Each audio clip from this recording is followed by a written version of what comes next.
Hello, wonderful people. Welcome to Roll Together. Thank you for joining us at twitch.tv/D&D and twitch.tv/RollTogetherRPG. I am George, and I will be DMing this.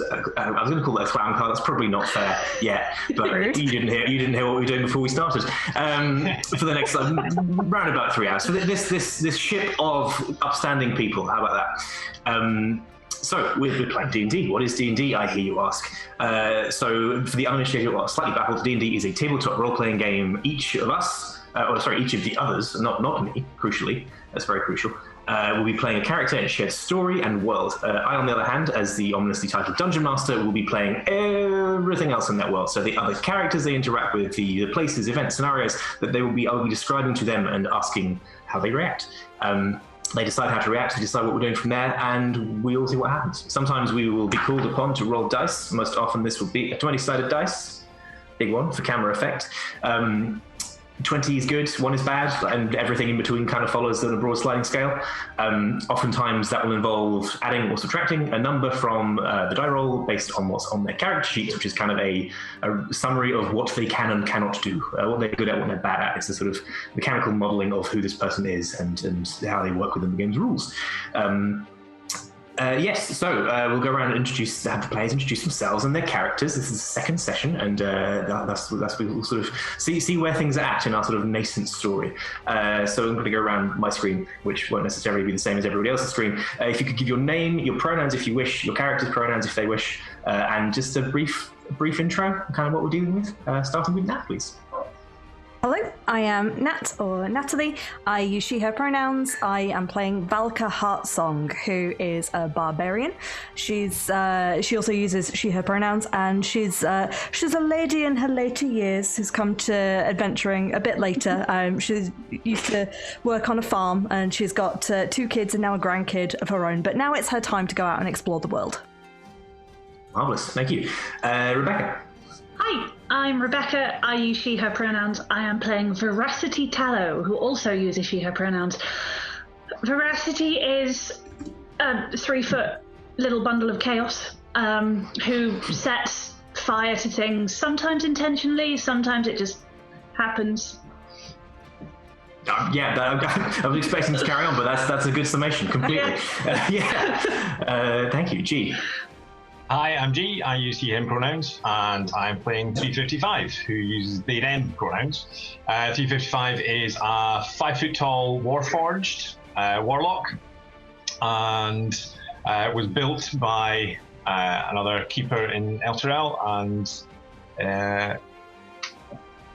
has a bunch of genie and eldritch sort of powers built into them, and also has a thing which we didn't actually mention last time, which I'll probably bring up at some point this time. As a genie warlock has a vessel which is like a sort of glowing sphere which goes into a little sort of slot in their chest, and they can go into that vessel, which we'll do at some point today, I expect. Most definitely. Thank you. Niall. I'm Niall. I use he, him. I'm playing Baldur Tana, who uses she, her. She is a mercenary for hire, closing the gates of whatever plane of existence you want closing. Her and her husband will be there to sort it out, but only one of them, because the other one's got to stay at home and look after the kids. It's so pure. Who are you going to call? One of those two. Yes. Ed. Hello, my name's Ed, and I'm playing Viorica Iodash, both of whom use he, him pronouns. Viorica is, how do you put it, desperately trying to prove that he's not a Trustafarian, even though he doesn't have a trust. But that's basically the feeling. He's foppish and ridiculous to a long extent, but he's trying to prove that he's worthy. That's about it. Right. Thank you very much. Much to look forward to. So the stream is going to run for about 3 hours. Yeah, that sounded sarcastic when I said it, didn't it? There is much to look forward to. Like I'm going to, about 3 hours. We'll have a break roughly halfway through. We don't know exactly when that'll be because this is all essentially improvised. But before we get to that, let's talk about some of our lovely sponsors and supporters. First up is Hero Forge, purveyors of lovely, just grabbing one from over here, custom miniatures, such as this one of Veracity. I got mine as well. I am. Yeah. So on heroforge.com, you can build these incredibly intricate miniatures of your characters, NPCs from your world, whatever you like. They support a wide variety of styles and game systems. It's not just D&D, and the kind of fantasy world tends to be common to that. You've got modern world, science fiction, clockworky, steampunky type stuff, lots of options. We've done videos with everyone here of making the character together. So the miniatures you will see on stream, you can go and see them being made on our YouTube channel if you want to see how the Hero Forge builder works. And then head over to heroforge.com to build your own. They're really, really cool. I've got some up behind me on the shelf and kind of scattered everywhere, but you'll see them if combat should occur, you'll see them arrayed on the screen in front of you to mark initiative. We'll see. Next up, we have Ultra Pro. Ultra Pro are all about other types of physical tabletop stuff, accessories. So for D&D, you've got dice, including these lovely metal dice that have only betrayed me a little bit. I'm trying to hold them up awkwardly to camera. Many more opportunities. Yeah, in my cupboard I've got card sleeves, character sheet wallets, and all these kind of things that Ultra Pro do to make your game experience a little better. We also have this little Grumpus Gazer, who is part of the Figurines of Adorable Power, I think they're called. We will be giving something away in the chat. Yes, I love this thing. Figurines of Adorable Power, is that really? That's it, yeah. I think it's because Figurines of Wondrous Power are a D&D thing, right? So it's a riff on that. And there's this one. You've got a GIF, the big sort of colonialist hippos with gunpowder. It's adorable. I think there's an owlbear, all these kind of things. I have the owlbear. It's amazing. Check out the chat because we'll be giving something away. I don't know off the top of my head what it is, but participate there, post messages, and see if you get something. Lovely. Yes, and ultrapro.com to see all the rest of the Ultra Pro range and get some of the things. They're really useful.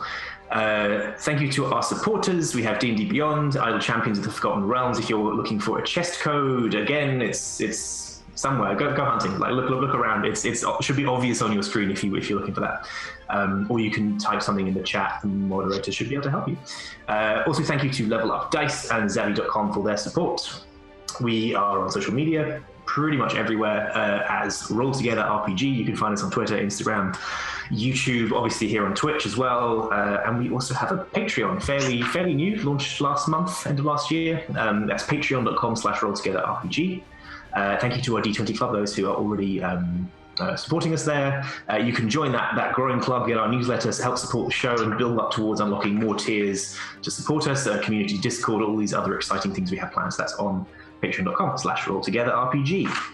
Finally, we play with a diverse group of players. We play a diverse set of characters with wide-ranging sexual and gender identities. Our tables are trans-positive, and we encourage and champion trans players and characters in our games.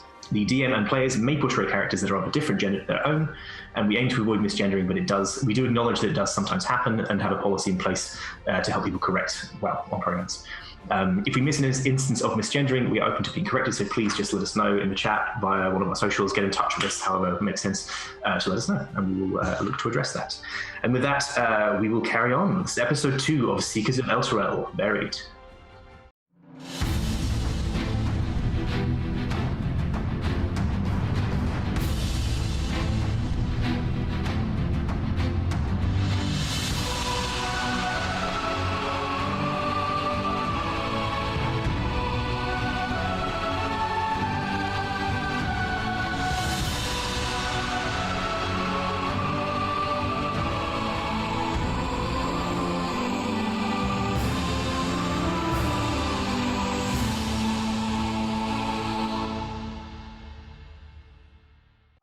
Wonderful. So last time on Seekers of Elturel Buried, the party found themselves fairly thrown together in the Winterglass Collection, a museum of historical artifacts that forms part of the Elturel, Athenaeum and Academy Arcane, aka the Athenaeum. Keeper Cade the elderly curator of the Winterglass collection and sometime associate of all of the party, all the characters, summoned them into a meeting to discuss a new expedition. There they met Torsten Brittlehusk, an academic with a particular expertise in demiplanes, and specifically the demiplane in question. Demiplanes being, of course, little pockets of reality that stand apart from the regular planar cosmology. In that meeting, they were invited to join this expedition to explore the hedge maze to recover a powerful artifact known as the Constant. However, all did not go smoothly. Beneath the Winterglass collection in the Deep Archive, the party found evidence of foul play. A key, a crucial part of accessing the hedge maze, has been swiped from the collection. And, above that, a powerful and dangerous creature, artifact, kind of both, the Tome Golem, as we were calling it, was left exposed as a trap for the unwary / easily tempted by fire.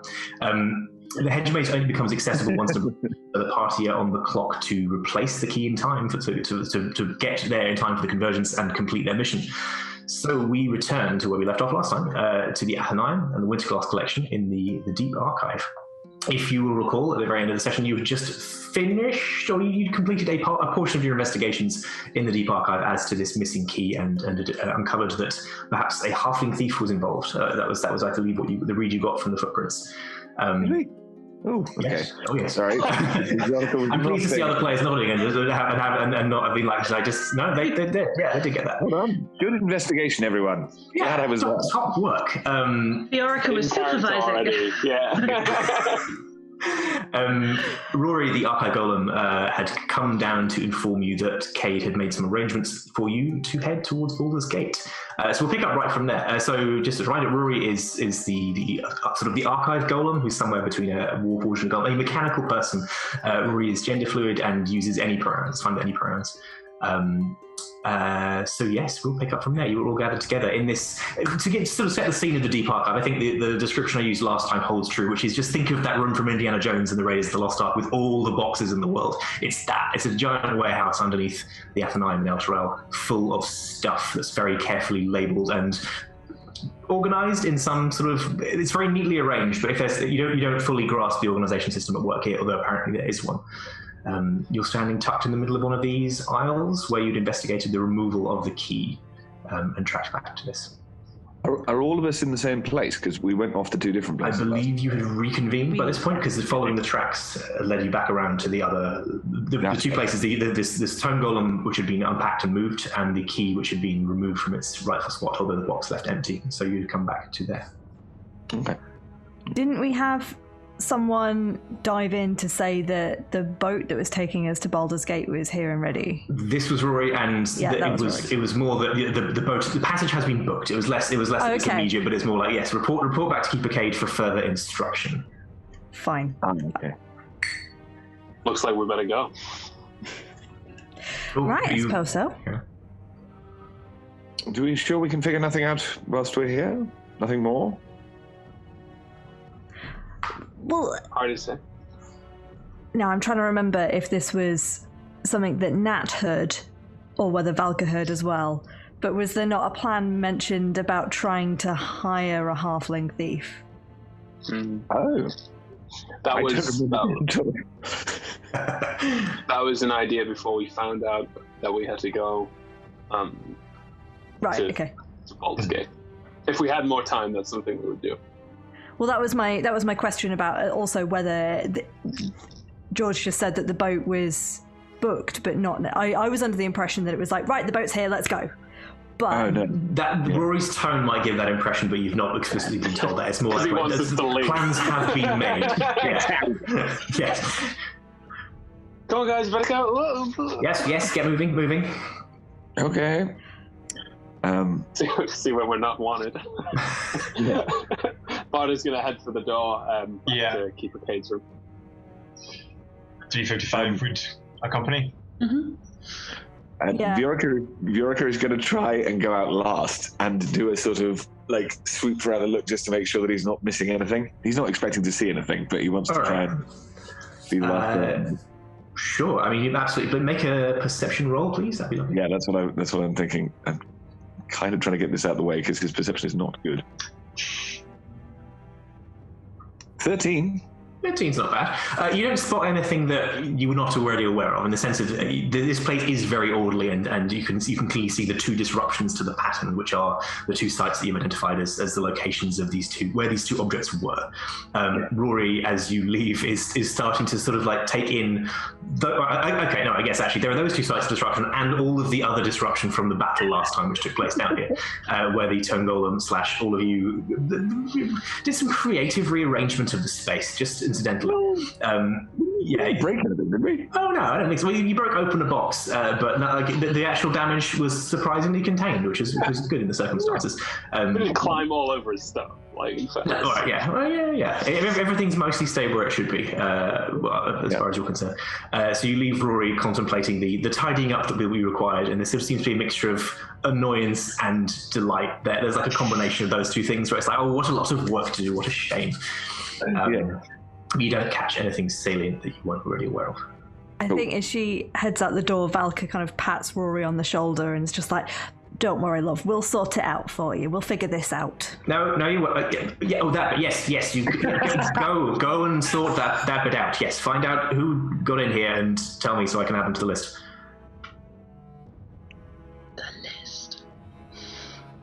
I think Veracity will just give out and be like, well, I'd love to stay and help you, but I'm important now, so bye! Bye, Veracity. Don't hurry back. Amazing. Anything else as you make any parting shots, parting sacks as you leave? No, fantastic. Okay, cool. So you make your way up out of the Deep Archive, which is up this sort of set of stairs on one side, and through this. There's essentially a public display room. You've all been here variously different amounts. You've all been here multiple times. You're not sure you've ever seen a member of the public in this, public or elsewhere in the university in this room, but clearly Cade themselves, or they induce someone else to set this occasion. That the exhibits do rotate. There is some like element of curation here with these sort of. It's a classic kind of like museum room with sort of freestanding display cabinets, which you can sort of peer down into a few wall pieces, that kind of thing. And from here is access to the Deep Archive through a normally quite secure door, as you gather, plus a couple of offices, including Cade's.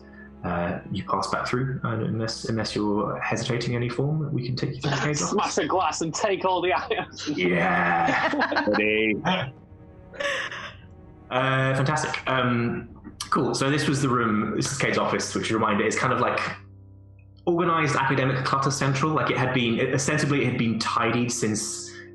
From your normal visits here, because the meeting was deemed sufficiently important to clear the large table, but it does still have that sort of general feeling of like there are too many shelves loaded with too many things that are not moving anytime soon.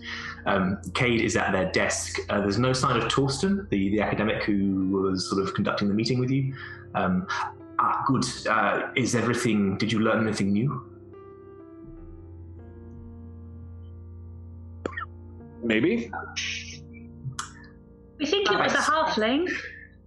Yeah. Do we think it was a halfling? Okay. We saw the halfling. It looked like an incredibly skillful and graceful halfling thief from the footprint. So we know it's small.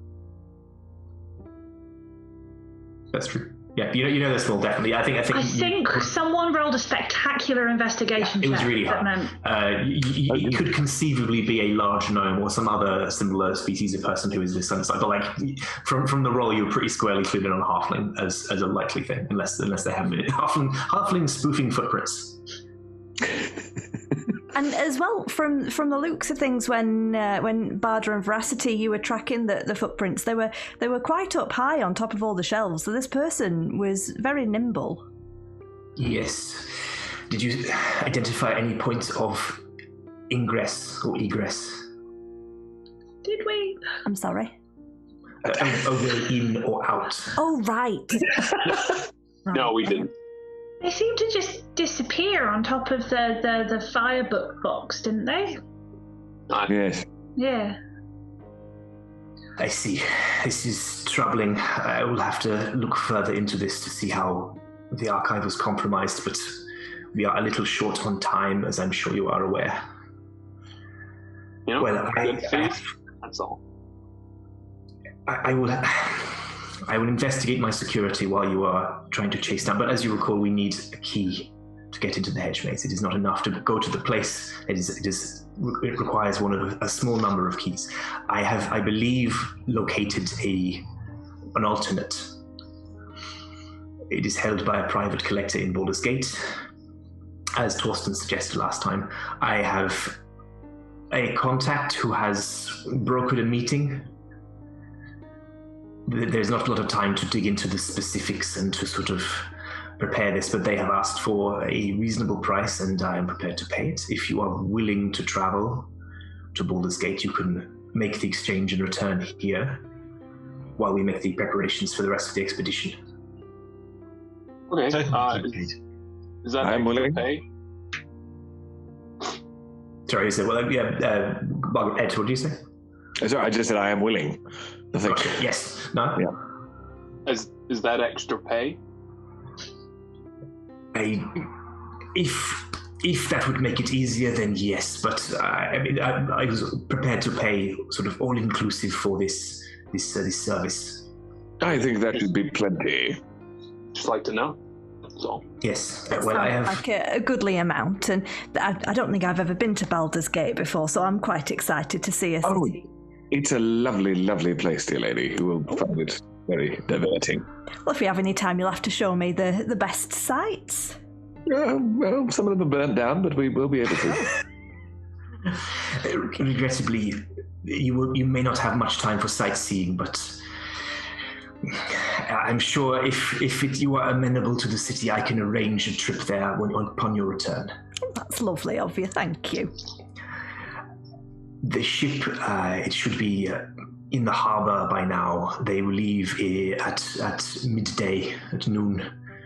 You have a few hours to make whatever preparations you require. I'm going to prepare the payment. We only have 5 days before the convergence is due to begin, approximately. So whatever it takes, wrap up your business as soon as is practical and return. If there is a problem getting the key, do what you can to solve it, but notify me if we need to make alternative arrangements, if such things are even possible. Absolutely, we will. We will.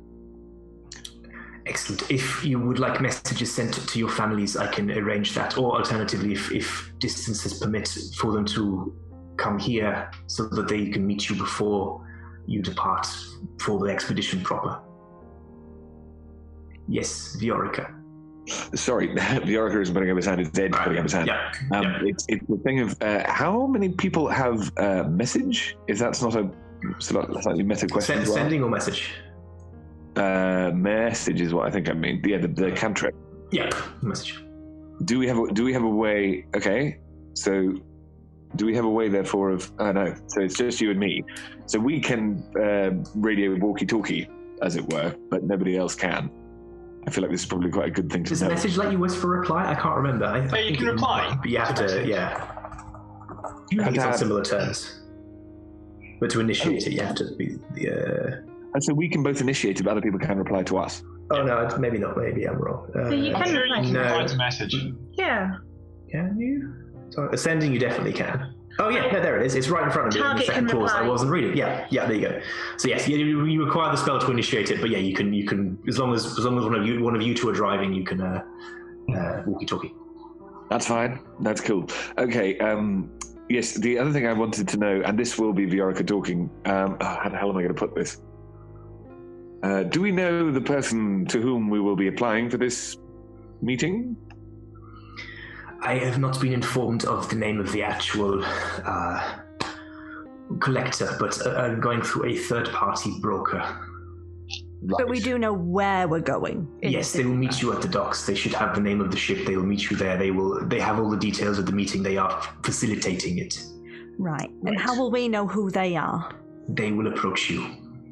But what if there's a ne'er-do-well pretending to be the broker? Shouldn't we know something about them, like their name, or if they've got pierced ears? For instance. I'm working through intermediaries. I will see if I can get you some form of description at least. As I say, the time is against us, which normally I am more thorough in these matters. I do not like sending people in unprepared. but I'm working through the people I have access to who are putting me in touch, people who are putting me in touch with people, and so forth. It's not a simple through line, but I will press them if it is important to you. Perhaps we could come up with a code word, and they could present the code word on some sort of parchment for us to read upon arrival, and then we would know that they were the right person. I can suggest this plan. Do you have a preferred code word? Pineapple. Oh. Pineapple. That sounds good. Pineapple. I like that. Rainbow. Truly an unbreakable cryptogram. I will pass it on and confirm for you if this is acceptable to my contact. If you could send just a message to my address and just let the husband know what's going on. I should be back hopefully before the 5 days, but if not, just let him know that I'm busy. Tell him I said hello as well. And yes, Baldur says hi. Would any of you others like me to make arrangements for messages, or for, as I say, if they are within reasonable travel distance, I could arrange for them to visit here in the gap between your return from Baldur's Gate and the departure? Would that be all right? If the people you are asking are amenable and within distance, then yes. I mean, I think little Ilvia's never, my granddaughter, she's never been outside the farm before, so I'm sure she'd love a trip to somewhere like this. There's all sorts going on here. And, Bardur's little Max seems to be having a good time running around the corridors. I'm sure it wouldn't hurt to have another little in, have a look around. Where do you guys live? Oh, so we're all over in the village of Elturel. Where is Elturel? Oh, it's just south of the Sunset Mountains, near Easting. Oh, well, if you pass through Greenest on your way to Baldur's Gate, you can meet up with Titus and Maximus, something like that. Oh, that'd be lovely, wouldn't it? Yeah, no, definitely. They'll wait for you and come together as a big party. Well, it's not me going, is it? It's... No, the family is. Yeah. Excellent. I will send the message, and this sounds like a better way to travel anyway. Big agrees. Good. Could you just tell Nolka where I'm going? She might want to know. You can tell her yourself if you wish. She is on in the usual place near to the campus. You have a few hours now. If one of you could return to me perhaps an hour before noon and to collect the payment and final instruction, and the rest of you could meet at the boat in the harbour. I don't mind waiting here for you to sort that out, and then I'll make my way down if you like. Very well. The ship is the... Go ahead. I was just going to pick up the book that I was reading and sit down. The ship in question is the Bloodied Devil, and the captain is one Kate Belfan. The Bloodied Devil. Excellent. It is an inauspicious name, I know, but I'm sure she will explain it to you at length, if you ask. Very well. Sounds Thank you intriguing. Again.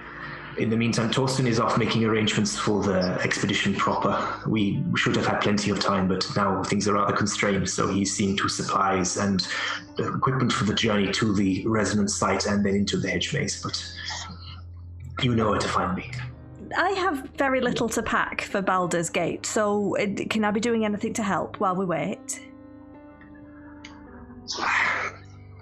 Nothing specific, I suppose. If you go and see Torsten, he is in the quadrangle out just to the left when you leave. You can ask him. I shall do. Very well. If that is all, Kate, I will return to keep an eye out.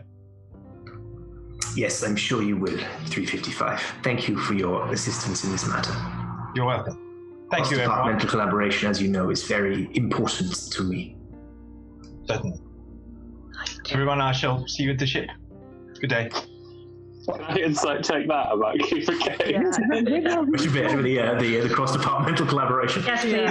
Oh yeah, go right ahead. Oh, it's not very good. Hang on. Investigation, is that?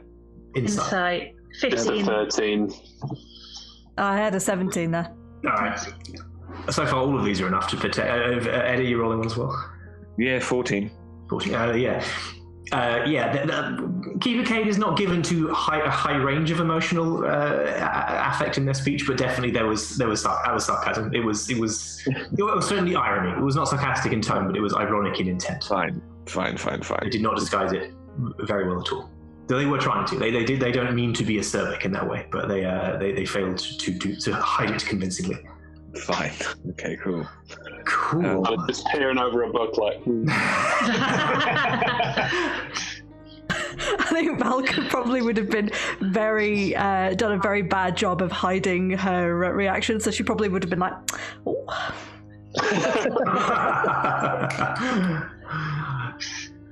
Marvelous. So Valka's going to speak to Torsten. Veracity, where are you off to, if anywhere? I'm going to go pack and say goodbye to Nulka. Brilliant. 3:55, you're on your way back to Dahlia. Yeah. Excellent. Niall, you're reading a book. That's fair. We'll come back to that. What do you do? They're in the same room together again.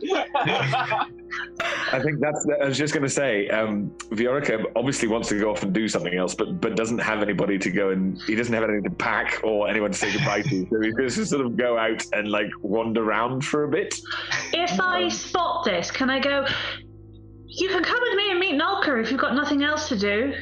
She's amazing. Okay, very well. You don't have to, just you looked a bit lost. I would be fascinated to come and meet. This is far so against his better judgment, but he's definitely can't turn down such a generous request. Or alternatively, Torsten might have some heavy lifting for us to do if you want to help me out. Nulka, please, let's go off and... heavy lifting if we could possibly avoid it, I'm afraid. That's what we call the convincer. Exactly. Fantastic. One thing from last time to cover off, Ed, for Viorica, is you sent a sending message to a certain contact of yours in State, and we did not cover the results of that, I realised. This was to one SV Call, was that correct? Yeah, that's right. This is sort of this has happened, but we can pick it if you want to have. We can explore it further if you wish. You were asking for any lead on. This was before the meeting was arranged. You were asking for any lead on the artifact. Yes. She was surprised to hear from you. Maybe overselling it, but a little bit like, yeah, okay. Moving on from that temporarily. She didn't know anything directly in response immediately, but has promised to ask around discreetly and will be in touch if she learns anything. So we'll put a pin in that for. I was going to say there would be. I would return effusive thanks, but try and not leave anything further open to more conversation, if you see what I mean. Yeah. She's clearly has exactly the same intent. Where it's like, yes, I will do this. You don't need to. No reply needed. Like this. Yeah, I will say. I'll let you know if I learn anything. Yes, that's perfect. That's absolutely perfect because it was we very much call you. Yes, perfect. That's exactly what's needed. Cool. Marvelous. Cool. So let's start with Valka. You're heading. So it is just round the corner. Torsten is setting up a little cart. He's sort of busy with boxes and clipboards, manifests, and is clearly giving directions to the odd person who's couriering things back and forth. It appears to be sort of. I don't know, how familiar would you be with sort of logistics operations of this nature? Of what, like preparing for a mission? Very intentional, deliberate preparation for something, and like everything is very orderly and like catalogued and indexed, that kind of thing. Oh no, I mean like all of the missions and expeditions that Valka's done so far has been a case of, right, do I have some rations? Do I have my axes? Great, good to go. Yeah, check, done. Yeah. Actually, Yeah. You get the impression from a glance that Torsten is the person who not only writes down exactly how much stuff there is, but also exactly where it's located on the cart or in which pouch of their backpack, that kind of thing. He sees you, and Torsten, for those who may not remember from last time, a boisterous, lovely, well-mannered academic dwarf in sort of khakis, like sort of that sort of old explorer gear and a skirt to match. Like, yeah, very, very much just in his element, doing all this logistics stuff. Turns around, sees you. Valka, everything well? Yes, all good. We've got a little time before the boat sets off, and other people are doing various bits and pieces and preparing and packing and such. So I thought I'd see if I could offer my services to help rather than kicking back for a bit. See if anything I can do to help. Yes, wonderful. And I was just going through that we're slightly short on pickled shrimp. There's only 3 boxes and they're meant to be 4. I was just trying to chase down the. I suppose Are they for? rations? Trail rations, yes. Oh, okay. Pickled shrimp? It's not all pickled shrimp. Now we've had this problem before on Expedition. I emphasise it is part of a variety, balanced. It's very, very light and high in protein. You see, very easy to transport. Did you include any of those lovely macarons that you had in the office? Have you packed any of them? It rifles through three or four pages of clipboard paper. No. Oh, that's a shame. I'm sure we could make some arrangements if there. Yes. Oh, that'd be smashing of you. Look. Luxury biscuits. I'll put that down. I'll put it in writes it on a bit of paper, sticks it on a document spike on the edge of the cart. Document spike. I love it. Great. Well, I mean, I was just itemizing everything. I could read off, and you could count what's in the boxes, or I guess you could load things if you prefer onto the cart. What would be easiest for you, Pet? I'm quite enjoying the itemizing, so perhaps you could just everything in this area, this taped off area here, everything here is ready to load. Everything here is unaccounted for. Everything here is just being brought in from the kitchen down. So if you could, anything in this area is safe to just load and pack carefully, and space is at a premium. So just please be efficient. I'll get on it. Great. You duly start loading. Do I need to do a roll for how successfully she does that? Yeah, I mean, you spatial awareness check. Yeah, the actual like a Tetris check. I don't know what the best Tetris check is really. I'm trying to have a think of what. What skill would you like to try and do this? We'll see if we can do it that way around. Gymnastics. It could be a perception roll, but using a different stat maybe. Well, I guess perception uses wisdom, and that's actually about right for that. Yeah, I think. Yeah. Yeah, I'll go with perception. Yeah, it was somewhere between athletics and perception, which I'm fine with because I have the physical side. You're gonna like that's an easy day for you. But yeah, it's about how well you pack it in. All right, fine. We'll go for a perception check, which turns out at a 22. There you go. You are a Tetris demon, just filling everything in. Like, as much more stuff gets moved across as Torsten itemizes it, but you're always grabbing the next right thing, like getting into space perfectly. This cart fills out fairly quickly and well organized, and Torsten seems to approve greatly. I think she's probably teasing him, like she's getting ahead of him as well, and he's like prepping the next thing, and she's already like waiting for it, like to grab the box before he's even finished putting it down. It's like, come on. Oh, this is marvelous fun, isn't it? Big kid. Cool. So, Veracity and Viorica, you got on your way. Well, you need to pack, but you can do that. You can kind of do that whenever. So, if you want to go to see Nolka first, that's a plan. Do I not live with Nolka? Do I have a very miserable little room somewhere? You would have a cell is in the sort of old monastic sense. Monastic sense. Yeah, the cupboard. The lines are blurred. Under the stairs. It's you're not treated deliberately badly. Like it is a decent. Like the space is well maintained, but it's not a big space. It's kind of yes. I'm picturing the BBC Merlin. He lives in a little cupboard. Nice. That works. Nolka is probably there some of the time, but as you will know, there's a creek close by to the campus. Well, I guess it's technically on campus in this kind of way, but it's part of the campus. There is a creek that eventually runs down into the river, but kind of where the source of this creek is further up, there is a sort of dipping pool and a small water pool. That is where Nolka spends most of her time. Oh, I'll head there. Viorica, you've been on the campus for a while, and particularly within the winter class collection and the sort of the prestigious grand halls and all the rest. Like you've been taking in that side of the things. How much would you wander? Would you be like? This is quite a nice natural spot. I don't know if you'd have made time for such things yourself. I think I wouldn't have with this one, if you see what I mean. As in, like, so. Viorica, having accepted this because it would meant he could get out of heavy lifting, would then be following along going, oh, this is really quite charming, because he was expecting to see the cell, and if he's taken to somewhere which isn't the cell, then it's a great sort of joy to him. He's very aesthetically minded, and so therefore the thing of this being a sort of sweet and lovely place really, really appeals to him. But he's definitely sort of slightly clutching his walking stick, and this is not really my milieu. Is it outside? Yes, no, I'm not really not much of. I mean, it's very beautiful, and I'm very, very happy to be here. But this is Well, this is very lovely, but I yes. I like outside. There's fewer things to knock over outside. I like it better. But... Oh, I see. Do you knock a lot of things over? Not on purpose. There's so many more exciting things to do over there that having to go from here to there very carefully and slowly is a waste of time. So then I don't, apparently, yes. I don't think I do. I think I knock the appropriate amount of things over, but apparently Rory says I knock a lot of things over. Well, from what I've seen of Rory, he is a person who does not like anything to be knocked over. I knock things over too. I don't think he's a person who likes anything except books. Well, that's possible. Unfortunate for him. That's possible. He likes the books enough. I think that's enough for... Yes. Yeah. Very true. Where are we going exactly? We're going to find Nulka. She doesn't exactly live here, but she's here most of the time. She likes the water and she does watery things a lot. Oh, I see. That's which is lovely. useful.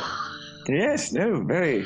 What watery things need to be done? Oh well, because I maybe sometimes accidentally set fire to things.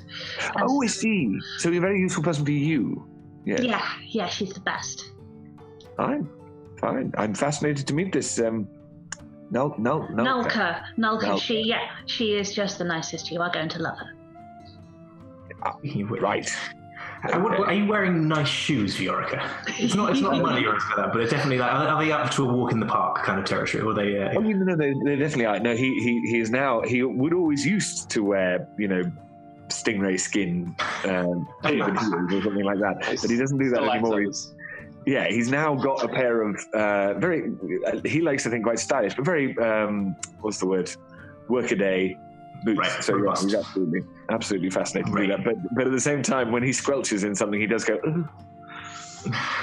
It's not too. As you get closer to this area, it'll get damper, but it's not. It's a nice clear day. Actually, things are doing all right. It's a lovely spot. It's idyllic. It's this little dipping pool at the bottom of a small waterfall, but one that sort of feeds this creek that flows a fairly long way down along the university campus and then eventually into the Keontar, the main river of Elturel and elsewhere. There's a big willow that kind of hangs over it and gives it a nice bit of shading. The pool is empty. Veracity, that's normal. You know what comes next. Viorica, maybe you're a little surprised when a large turtle crests through the water and bursts forth, shaking herself off. Oh, good lord. Shaking's too vigorous. Dripping herself off, I guess. She's large. I mean, tortoise person. Large, has a large sort of greenish yellow shell. Red lines painted on a lot of her through sort of kind of a chalk paint, kind of down the back of her neck and on her arms and along the back of her shell. Clearly water resistant in some form. Emerges from the water and paddles slowly to the edge, having clearly seen you, but in no hurry to get there. Veracity is literally bouncing up and down, waiting for her to get. I don't know how much Viorica would have heard tales of turtles, but may have not actually ever seen one before, and therefore will be expecting this with a kind of, like in these kind of worlds, you're going to see a lot of stuff that you've never seen before on a quite regular basis, but it's still a slightly kind of, ooh, wow, oh, this is very wow, kind of thing. You're staring. Sorry, my profoundest apologies. I do not mean to. They are quite a fascinating being, however. She's brilliant. She. Sure. Veracity. Nulka! Did you know? Did you do this? Did I know? What did I know? Did I know what? Going on an adventure! Ah, the expedition. They asked you. They did, and I'm going to Baldur's Gate first, which means I get to leave Elturel. You must be tremendously excited. I've never been on a boat. Boats are one way to experience water. They're nice. Boats are nice. Ish. And you brought a friend? Oh, yes, this is Viorica. That's right. He's going on the adventure with me, and so are some other people, and they're all really nice. And Viorica, this is Nulka. She is my best friend. It's lovely to meet you, Vioric. And she offers a large turtle hand to shake. Yes. He does. He starts trying to do the full bow thing, and then realizes when he gets there, okay, and then gets up and does do the no! shake. If you want a true gentleman, yes, that's nice. Well, thank you. You are altogether too kind, and certainly you are a wonderful-looking being yourself. Yes. Why, thank you. Would either of you like tea? From where exactly? Gestures broadly towards the waterfall. Yes, please. Though I can make it if you want. I will get the things, and then you can make it if you wish. Very well. Yeah. She's a bit nippier in the water when she wants to be, and clearly has company. Fetches forth a little hamper tucked behind the waterproof hamper, and produces a sort of a little tea making kit with a little sort of I don't know what the equivalent would be, but I guess a sort of little camping stove equivalent, magically powered camping stove. How about that? It's D&D, magic camping stove. A little tea set. It's a nice, delicate, quite small relative to her size tea set. The sort of Chinese thing where you have a shot of tea rather than a whole. Oh, a little delicate one like that. No, it would be teacups, but it would be they're sort of your scale rather than full on Nolka, who is larger. Yes, but in which case, Viorica is going to go gently mental over this. I think he absolutely loves the. He's going to start squawking slightly. Oh, but dear tea, no, that's yes, I know, it's fantastic. That's a little rug. Yeah. You'll say he's going to be quite overexcited and sort of squawky. Cool. Veracity, you can make the tea. I mean, Veracity will druidcraft and light the campfire. Perfect. This is nice. And then she will be, Viorica, the most careful you've ever seen Veracity. Very deeply heartwarming for Viorica as well.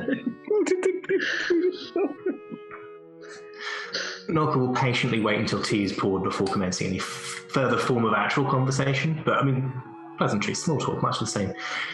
You asked me if I knew about the. I did not know you would be going, but I'd hoped that Cade would ask you. I did put in a good word. Oh, thank you. Do you have influence over Cade? They sometimes defer to my opinion. They know that I am considered in my words and deeds, and that has weight, even if we're not. I would not call us friends, though Cade does not generally make friends. But we're certainly amicable associates. That is very. Veracity, you are very well known to the higher reaches. I had no idea. It's Nolka. Nolka decided maybe I wasn't an absolute failure as a person, and Nolka. Oh, of course not. No. And this could be a way out of your present predicament. I thought that was good as well. But I was going to ask if you knew. The keeper said that if I did this well enough, that I could go home again.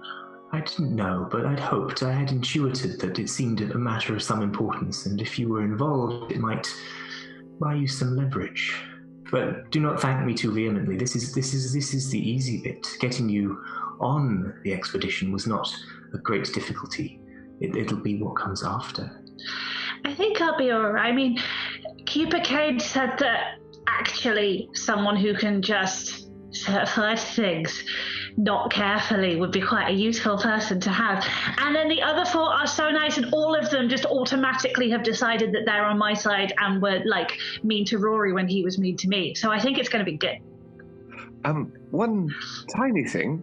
I don't think it matters now, really, but you are intending to go home. I wish I could go home, although technically I am, because where I was brought up, where is technically my home, is Baldur's Gate. But so you are going home? Returning. But my own house was, in fact, burnt down. Oh, it wasn't me. No. I'm certainly not accusing you. But please don't be too indiscriminate with your fire. That's all I'm asking. I either do the bad people or it's an accident. I don't just deliberately set fire to nice things. That would be really bad. And do you want me to not do fire near you? I can try if it's going to make you sad. No. I did not see my house burned down. Okay. I just came back and saw the ashes. So too many ashes around the place would be a bit of a shame. But Okay. on the other hand, I am an adventurer now, and so I can maybe expunge myself and find a new home. Have you been an adventurer long? Well, for some DM, I don't know how long it would exactly be, but I mean, let's call it a year or so. Yeah, that sounds about right. Yeah. Yeah, fine. About a year or so, but it has been, well, eye-opening, shall we say. It is a new adventure, very literally. Yes. Yes, it seems you have been here for some time, I gather. Not adventuring, Well, but... This felt like the place that was the nexus of power around this particular area, and I thought I could perhaps find myself some, good allies and things, and find myself some work. Very From the difficult character of those... Yes. Yes, I try to avoid it where possible, though I do some consulting for the university. Some teaching, but on my own terms mostly. I'm fortunate in that regard. Yes, very much so. Well, this is nice. I should...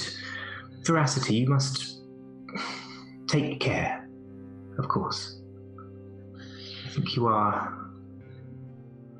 You are like the fire. You need to be more like the stone within the fire. There isn't stone within fire, it's just fire, and inside it there's more fire. There Can be a stone. Not when I do it, it's just fire. Yes, this That is is part of what exactly- I mean. I did not realize that Cade would have couched it in such terms as it being useful to have someone to set things on fire. I fear this plays to your strengths, but also your weaknesses. But I don't have any other strength. You do. You have strength of character.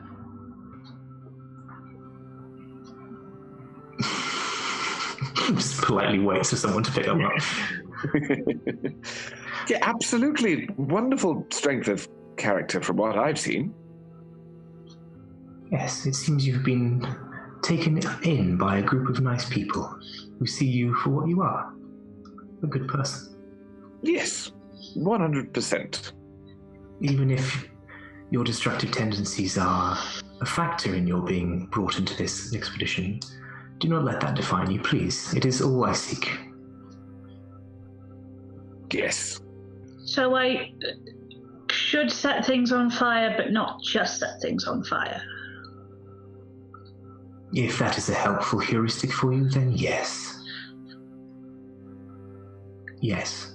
Okay. Exactly. I'm sorry if I let you down. You haven't let me down. I was not angry at you or anybody. It's just that you noted that Cade had said this was one of the purpose of including you. I had hoped to put in a word that was perhaps more inclusive than simply burning things. But no matter Cade's reason for choosing to include you, you can participate on your own terms. Yeah, and I remember all the things you showed me about being outside and making people feel better, and and then I'll come back, and then you can tell my mum that I'm allowed to come home again and that she doesn't need to be disappointed in me anymore. And okay. I Your mother is eagerly await the day. disappointed? Oh. It's a bit of a story, but I am not allowed to go home until I am a better person. Well, we will do everything we can to make sure that you can go home. I'm sure that it is not too far removed. Gosh, that is... It's fine, I have Nalka, everything's okay. Nalka, can I borrow a bag? I haven't ever been anywhere, so I don't have anything to put my stuff in. Nalka glances at the hamper. You could... I expect I will have something, but... a small... I will see if I have something that fits, if the hamper is of no use. I can take the hamper? If you wish, if it's appropriate. I will see what else I have. Thanks. She scoots off back to the waterfall. We don't need to roleplay pack it. No, this is fine. You get probably a slightly oversized bag, but you have something you can stash your stuff in. Yes. It's on your back. None of these are sort of bags of holding or anything. They're just Conventional bags, yeah. Bags and hammers. waterproof. The hamper's been waterproof, certainly. The bag presumably would be as well, actually, because Nogga. The exportable stuff would presumably be. Yeah, it's very cool. Okay. Neat. Marvellous. Anything from the two of you while you're there without Nogga, or should we leave that scene for now?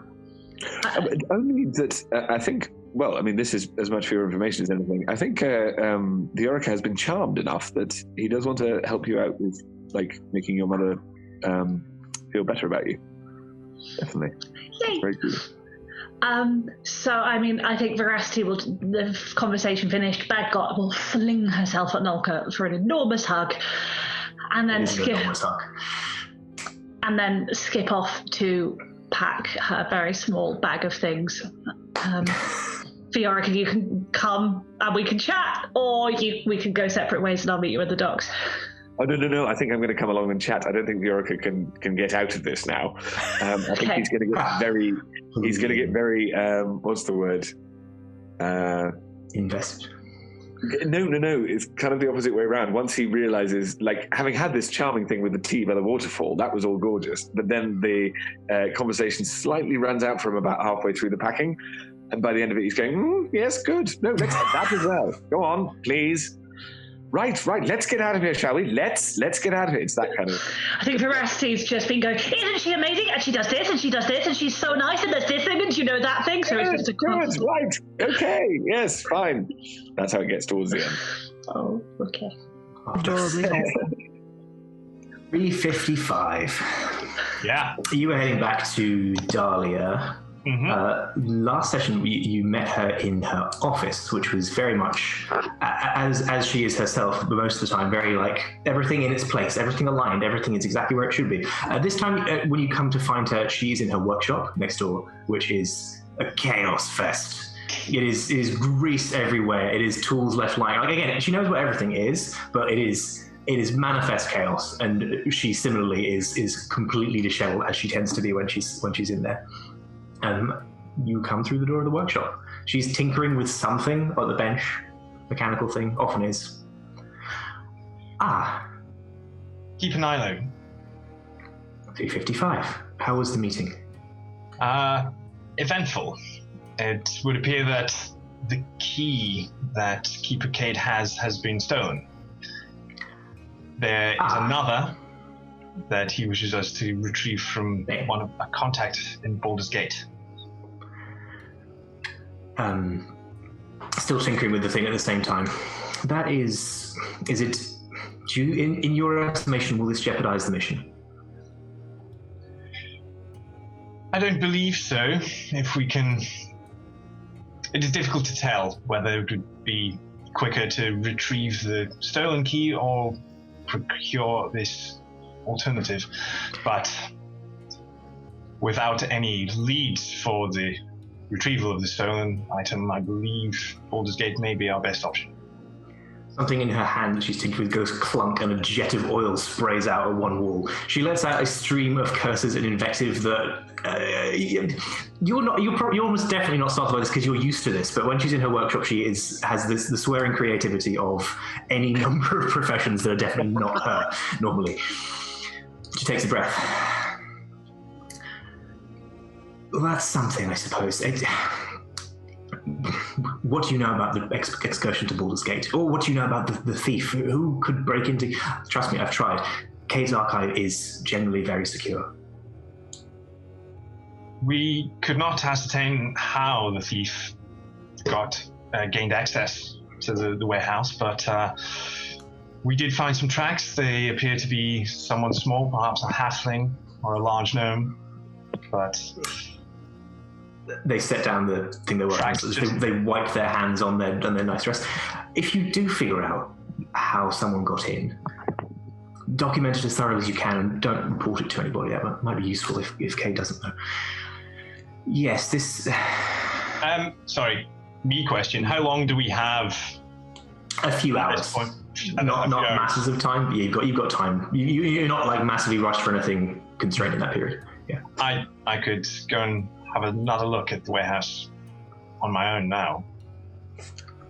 If you think Kate will let you in alone. How did they take it, by the way? What was their face like? Cade was clearly not pleased, but certainly unsurprised at my presence.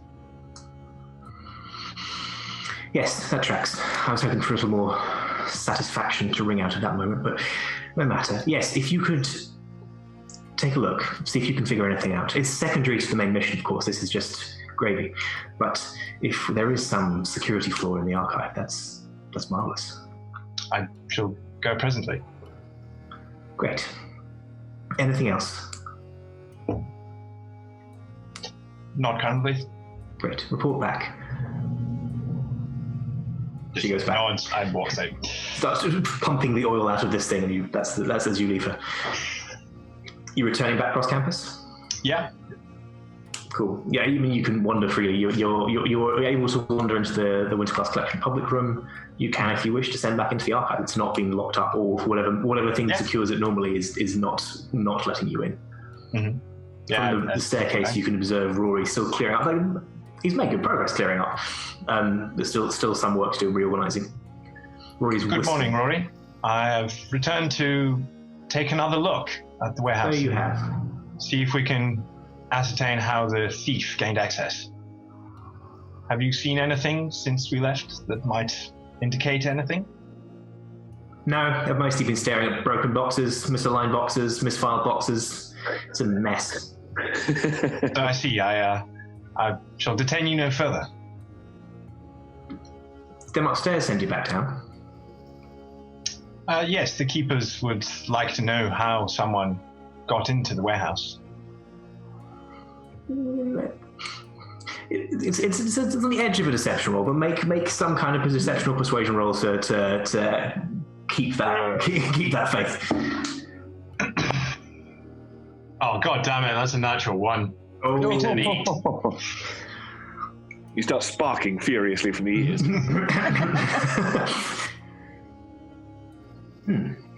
You see Rory take note of that, but Rory does not stop you either. Okay. Carry on, just don't get in the way. I shall do my best. All right. How you want to do this? So I would, I'd use my elemental gift again, which lets me fly for a little bit. I just fly around and take a bit of a look around. Yeah. And another thing we didn't mention last time, one of the things I have as a Warforged is a docent, which is a sentient thing that is built into me and provides handy bonuses and useful stuff. So I call my docent Doc, and yeah. So as I'm flying around, I am looking to perceive anything that I would then get Doc to have a closer look at or scan for me. Cool. So are you saying you want to make a roll first? I'd like to make a perception roll to see if anything. Yeah, absolutely. Do that. Just see where your eye is led. That's another natural one. Here we go. What? The curse is past. Well, it's just a lot of boxes. This place has no texture to your eyes. It's just row upon row of the same thing. Even with the one, you can still see what you've seen before. You don't miraculous. The information doesn't fall out of your brain. You know those two spots that you can investigate further, but you're not catching sight of anything new. If anything, you get a feeling akin to vertigo at just how deep this place goes with all of this stuff. Because you've stayed at the skirting, sort of the edge, and even when you were flying here before, I don't think you needed to get particularly high. There is still a ceiling, but the higher you get, the more you can see this place is stretching out, and it is slightly uncomfortable in a way that it doesn't coalesce well with your intent to see. Okay. So, having seen nothing, I would then return to where we saw the footprints that stopped, where they stopped. Yeah. And I don't think I'd land next time. I'd want to not disturb anything, but I'd just sort of hover over it. Doc, can you scan this area and tell me if you find anything interesting? All right, 355. I'll get right on that. Remind me what... I think I have the stats on me. Let me just grab them. So... Dawson has intelligence 16, wisdom 14, charisma 14, and I think we said, was it investigation? Yes, they are proficient in, which means that's a +7. Perfecto. In fact, you can roll it. There we go. Okay. Although maybe it'd be more of a gift to me roll it today. Yeah, but 26. There we go. Okay. Right, what am I looking at here? It's clearly some kind of a halfling footprints. That's much you've already established. But what do you want to know? I'm trying to work out how the thief entered and exited the warehouse. Scanning for that now. Well, I can see two possibilities. Either the halfling has thighs of steel and leapt straight up to the ceiling, caught it, climbed through a hole up there, can't see anything down here, but we can go check, or they teleported. Or they became so light-footed they left no tracks, but it seems unlikely given their tracks led them that far. They could have cottoned on and, cleaned off their shoes, done something, but given this is all like environmental cues, semiotics, usual kind of thing, my man is in teleportation. Do you know if there's any way to work out where they teleported to? Not bloody likely. All right. What's the your docent knows a spell? Which spell is that? I believe it's detect magic. Yeah, it was. Yeah, I think we said detect magic. Yeah, you can cast that. I'll just look at quick at something.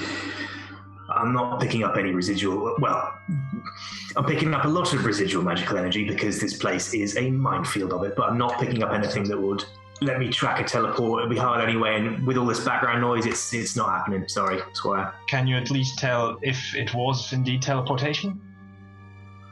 Not for definite. It's the most likely outcome based on the available information, but that's just a theory. I'll fly up and have a look around the roof and everything and see if there's any holes or anything. Cool. We can keep the investigation roll if you're happy with that. I assume you're happy with the last one. Yeah, I'm not seeing any signs of forced movement through here. And anyway, it's probably a whole bunch of rock above this. So, yeah, no, still teleportation. Thank you. I return back to Rory. I've finished my investigation. It would appear that most likely the thief teleported in and out.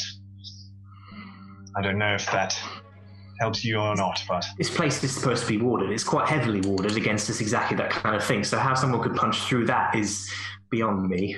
Well, indeed. That's very much the I will make sure to mention this to keep a Cade. Thank you. I will mention it to keep an eye on also. I'm sure you will. Good day. Yeah, see ya. They suck so much. Sidebar, I'm just 100% here for Danny Dyer does Jarvis. Love it. Danny Dyer uses the word semiotics. It's a strong genre. So yeah. Cool. Anything else 355 you want to do in this interim period? No, I don't think so. I'd go back to keep an eye on and fill her in, but that's cool. Cool. Yeah, update. Baldur, you were reading in Kate's office still. Remind me what you were reading about. You think last time you specified something about this sort of these planes in general. You could have switched it up if you want based on available information. But I think it was languages. She'd just been trying to learn the new. I can't remember where I wrote stuff down. I don't think I'd have written that down. But yeah, she's just probably trying to pick up a new language. She's probably sat there with like a book on Draconic going, Can you imagine you're working quietly at your desk and just doing that? You need special quiet rooms at the library for this, exactly. Actually, it's even worse than that. Kate, it's Rolo. You have to imagine you're breathing fire on a village. It's very much it's a guttural chest spirit thing. Okay, so kind of like a Rolo.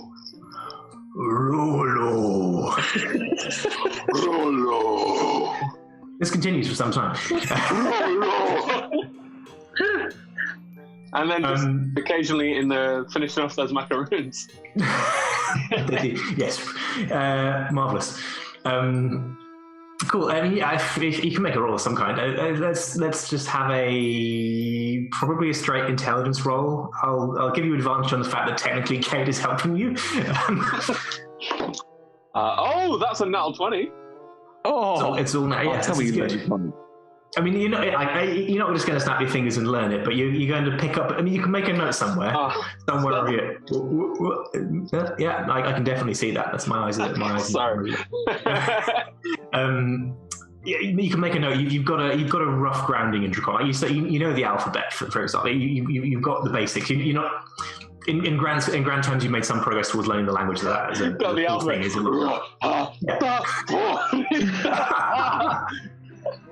I've now got to put Draconic script in here somewhere written on a wall just so you can stand it out. That'd be great. Make a note wherever you want to. Just you've got at least the alphabet down. That's a good approach for the afternoon. All of you can have the benefits of a short rest. I think all the stuff that you've been doing is low strenuous enough that take it. If you want to spend hit dice, if you want to cover short rest abilities, you can go ahead and do that now. I'm going to take a short rest, Cool. but Yep. we're still sort of separated, as it were. Yeah, we'll reconvene in a minute, but for now you can have that. So if there's anything you want to do, But it's because I've got many things that I can do for people during a short rest, but I don't think any of them are going to be any use right at the moment. You will have another rest opportunity in not that long. That's That is good. Yeah, good point. Okay. I was going to say, actually, because after the battle, I mean, it's barely a scratch, really, but never healed. Yeah. You can spend hit dice. Go for it. There will be further resting opportunities in the not too distant future, but I thought I'd give you that one now just in case, because I realise you're walking around with a few burns and scrapes, some of you. Not me. Not you. No, that's fair. Absolutely fine. Yeah. I'm a warlock, so a short rest as much as possible. Snap. Good to go. After every fight, basically. Short rest. Yes. Power down. You immediately sit down. Yeah, that's it. Yep, just going for now. Do any of you have anything you wish to do further before you get back to the boat? Get to the boat. Waiting for Keeper K to give me that. This is true. That's well reminded. Thank you. So Kay does at some point leave, stops helping you with your draconic practice, returns with. How much attention would you? I mean, I guess if you're just sitting there reading, you might be watching, and also isn't your passive perception like ridiculous? 20, yeah. Yeah, 20. I know it's what's going on. Higher than mine. That's crazy. With that, you can just follow that whole chain of events without leaving your seat. Cade leaves their desk, leaves their office. There's some noise from one of the cabinets in the display room being opened, and Cade returns holding a book, like a tome, like a clearly not one of the books that belongs on the shelf in the office, but like this is an old tome, like an ancient kind of thing. Wraps it carefully in paper, wraps it in more paper, wraps it in what looks like a thin sheet of metal, and then puts it in a small box of a similar design to the ones downstairs, but more portable. It's that kind of there's reinforced packing crate kind of things with the sort of the individual planks with bands around it, and seals it up. This is Amazon across the side. Yeah. This is a gig economy show. Didn't you know that? You're delivering packages. That's it. That's what's happening now. Aid comes to the table where you're possibly still reading, places it on the table in front of you. I would strongly recommend not opening this. Just see that it is delivered. If they need to verify, they can open it, but yes, be cautious. Okay. I have passed on the instructions. I imagine that if it makes it through the chain of communication, they will indeed be there with the word pineapple. I was not able to obtain a further description. They were quite cagey on the matter for some reason, so be vigilant. Look out for pineapples, I guess. Okay. I did specify the word, not the fruit, so anyone who comes at you bearing a pineapple may not have good intentions, but it's not for the word. Right. Good advice. Yeah. No life. The kind of medieval mace. This isn't dangerous, is it? Not if you don't open it. Not if you don't use it. It's not... How to put this? It is not ambiently dangerous. It is not going to explode or eat through the box or invade your nightmares if it stays in the box. It is to be taken seriously, but it is safe to handle, safe to pass on, and it is the only price they would accept. This is why it was not Veracity who picked us up. Just gonna write mystery box. Box of mystery. Add the box of mystery to your inventory. Okay. She takes the box and pops it in her backpack, and then like tightens the backpack up like in front of him to be like, making sure it's safe. Fantastic. You have this. Good luck. I hope everything goes as planned. I know that things are compressed and perhaps you would like more diligence to be done, but I am sure you are quite capable of handling whatever happens. Of course I am. And so are we all. And then she walks out the door. Cool. To the boat. To the boat! To the boat! Great. You all then convene at the boat. The docks at Elturel are, they're bustling. Like it's a city. It's not Baldur's Gate. It's not quite that much, but it definitely has a lot of downriver traffic from Baldur's Gate. There's a lot of trade back and forth between, or traffic and trade between Baldur's Gate and Elturel, and some of the sea traffic, I believe, comes out from there down to here. It is. How would you go about? Would you each just work down the line of boats looking for one with the right name? Do any of you have any particular strategies for looking for the right boat? I'm kind of curious as to how telling of this is going. Yeah, Viorica, I feel, is just like, no. Anyone Balder's got good to- eyes. Yeah. Cool. It is not terribly difficult to locate, but if you're just literally walking down, then it does take a little while. But eventually each of you sporadically arrive at this somewhat scrappy little what sort of boat? It's not, sailboat is the wrong word. It's kind of a merchant ship. It's got sails. It's also rowable. It's a sort of mid-sized riverboat. It's not like a vast trade vessel. It's not really designed to be sort of long sea travel, but it can definitely comfortably traverse the river and probably quite a lot of coastal journeys beyond that. It is a bit of a mess. Like it's pretty mangy. I think it is, a mangy ship. Lots of sort of slightly askance board where holes have been patched and not like properly refitted, but it still, as far as you can tell at a glance, seems water-worthy. The sails have seen better days, slightly rotted and matted in parts. There's also this sense of, for the more perceptive view, there's this sense of like uneasy demilitarization. Like there's clearly places where there have been like either harpoons or like, and there's still like boat hooks that look suspiciously like they've been hammered from spears, that kind of thing. Whereas this sort of, the sense of this used to have a different purpose and is maybe just barely hiding that under the surface now. And painted on the side in red is the bloody devil. Subtle. Very subtle. It is not that. Yeah, on the deck. The crew. It's got a small crew, probably about 10 or so people. On the deck, looking down at you as you start to assemble, is a very tall tiefling. Kind of frosty aspect, like a sort of skin the color of frost on grass, that kind of like greyish blue. Looking down at you, slightly not haughtily, but definitely a bit like this lot. I take it you're my passengers. Yeah. I take it you're my passengers. Yes, we are. Come aboard. We are due to push back very soon. Are you Very well. Yes, I am Captain Kate Belthan. You may call me Captain or Cap, or if you want to get on my good side, Skipper.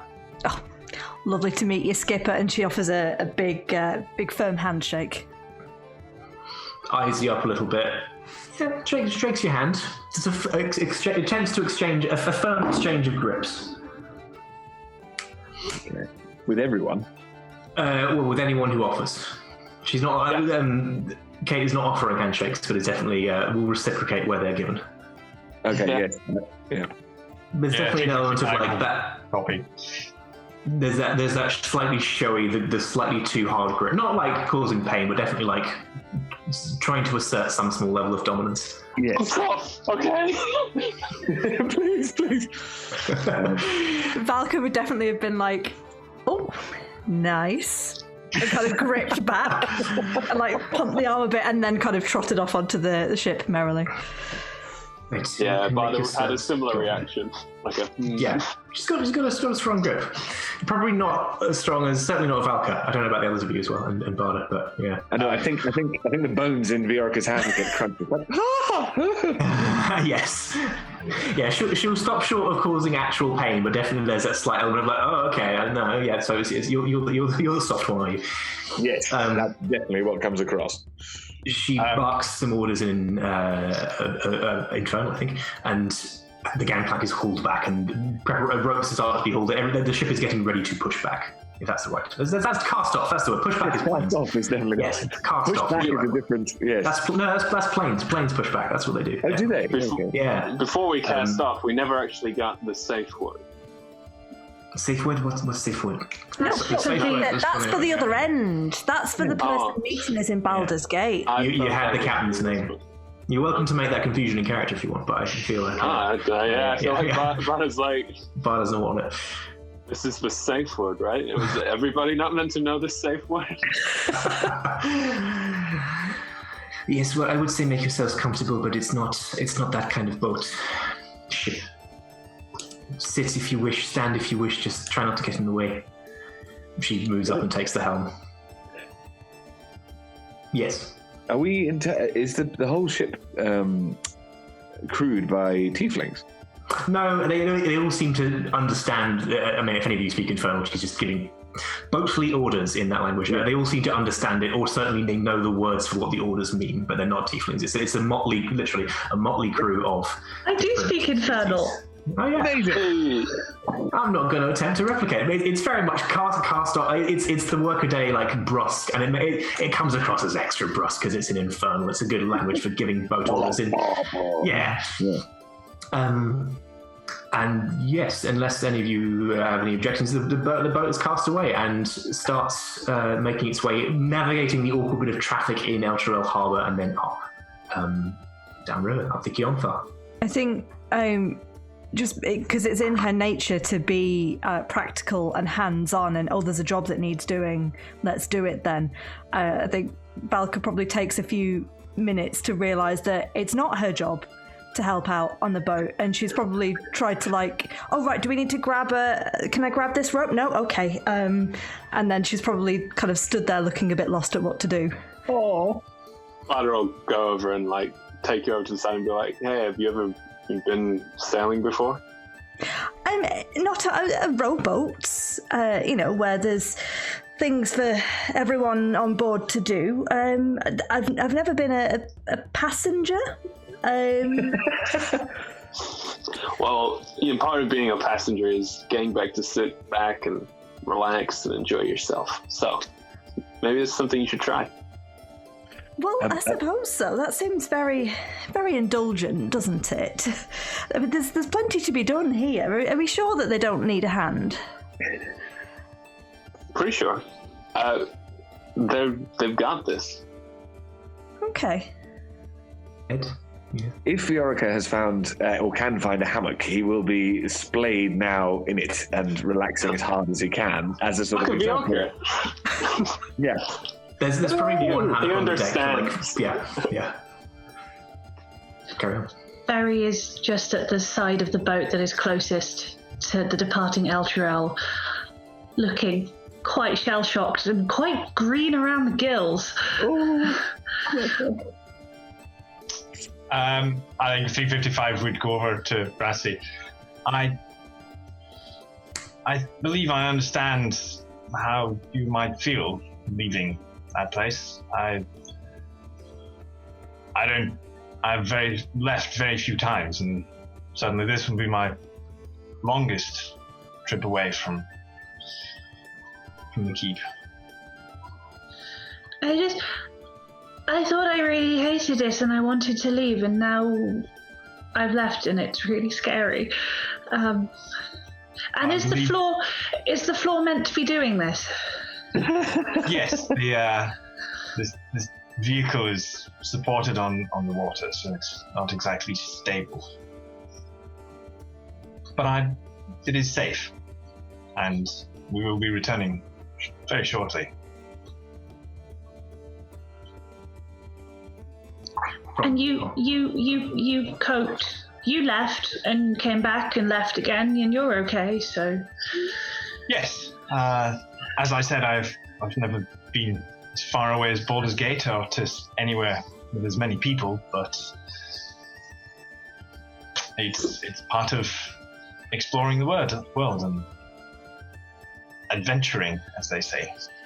Yeah. Nulka always said if you're feeling scared, it's the same feeling really as feeling excited, so you just have to tell your brain what you're feeling is excited. I'm really excited.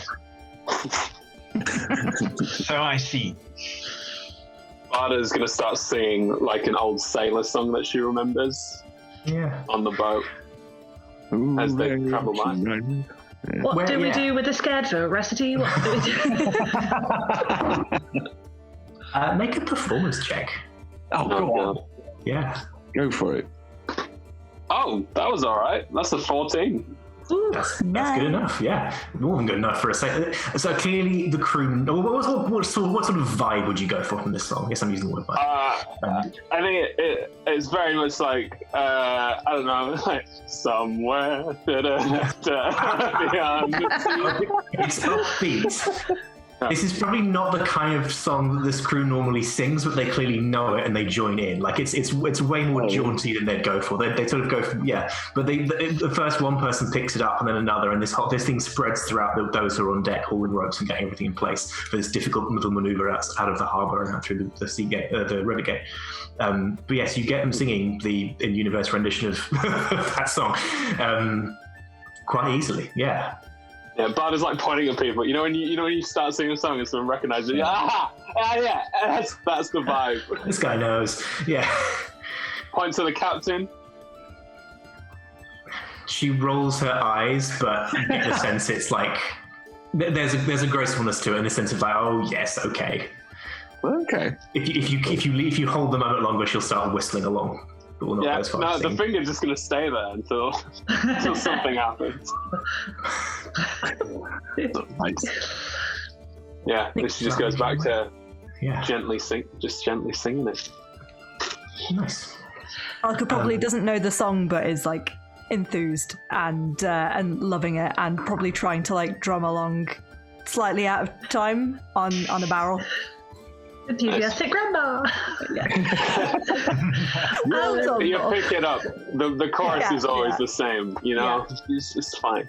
It'll have a very regular rhythm to it because it's kind of one of those things, I guess. It's, again, this is jauntier than they're used to, but it's certainly like it's designed to have a rhythm to it that people can follow. Yeah. So I guess you can fall in and drum along. Veracity, the Oric is swinging from the one hammock that's on the deck. Is there a moment where the captain is not busy?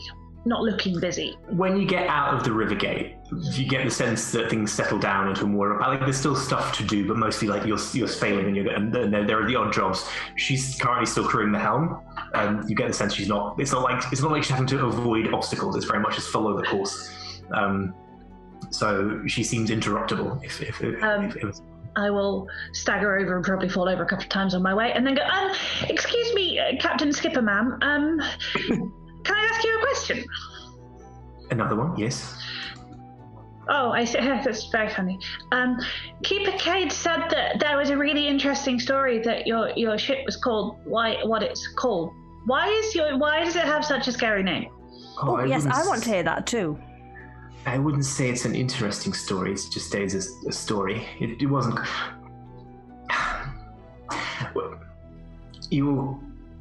The fall of the city of Elturel. For those who don't remember or a few years ago, the city of Elturel was dragged down to hell, and eventually through a process of things that are beyond the scope of this adventure, was restored to its place. Around the fall, we all ran, refugees from the outskirts of the city, the travellers, back and forth to Baldur's Gate. The city fell, but not everyone fell with it, and there were people who needed help, and there were devils and demons and things that needed battling, so the bloody devil was born. That makes That's more really sense the whole in story. context. It's not an interesting story, it's just a truth. But no, suppose that makes more sense if you were actually battling bloody demons. That's a really good name for a ship. If you were just like, this is friendly, it would be worrying. I'm given to understand they were mostly demons, but the bloody devil is a better name for a ship, and we named it before we knew that, so we stuck with it. Yeah, it's not you're right. By the way, it's pain. Oh, I see. It's still interesting. Thank you very much. I can stop bothering you now, unless there's something useful we can do. No, I don't think so. You can. There are courses such as we have them below. It's not really a ship for long voyages, but there are hammocks or floor if you want to nap or whatever. How long is the journey? Oh, some hours. Oh, yes. It'll take you through to the. You left at noon. It'll take you through some time in the night to get there.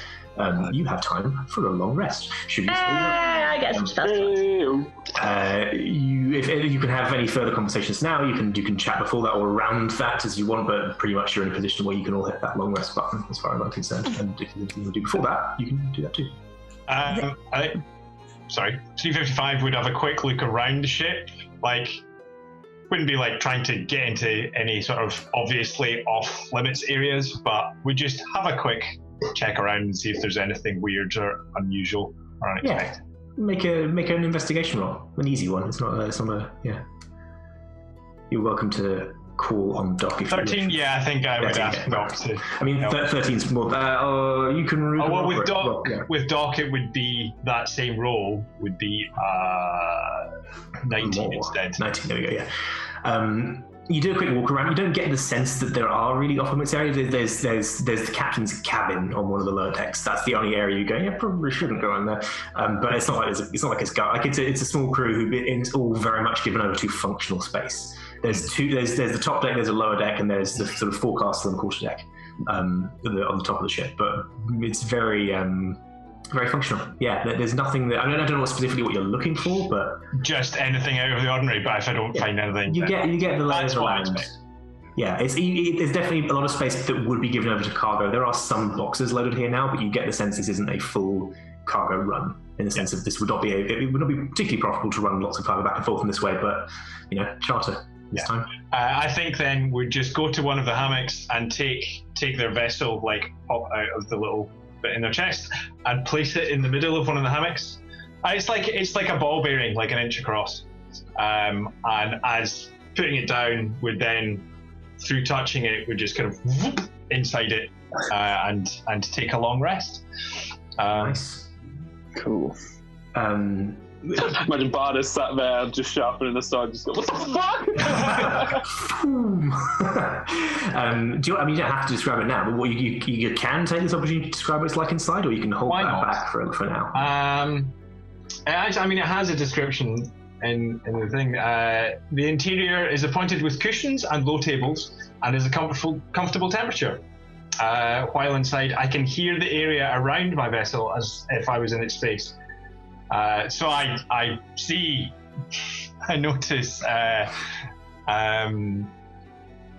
sorry, Niall's character's blanking. Bardur's reaction, sorry. I see Bardur's reaction, but I can't say anything without coming out, so I don't. And yeah, we also said that Doc has a sort of like holographic presence within the vessel. Oh, amazing. They're probably slightly more. It's a humanoid shape. Probably they're not like a detailed, fully realized person, but they're definitely there is the shape to this entity. It looks like Danny Dyer. Yeah, it looks like Danny Dyer. Yeah.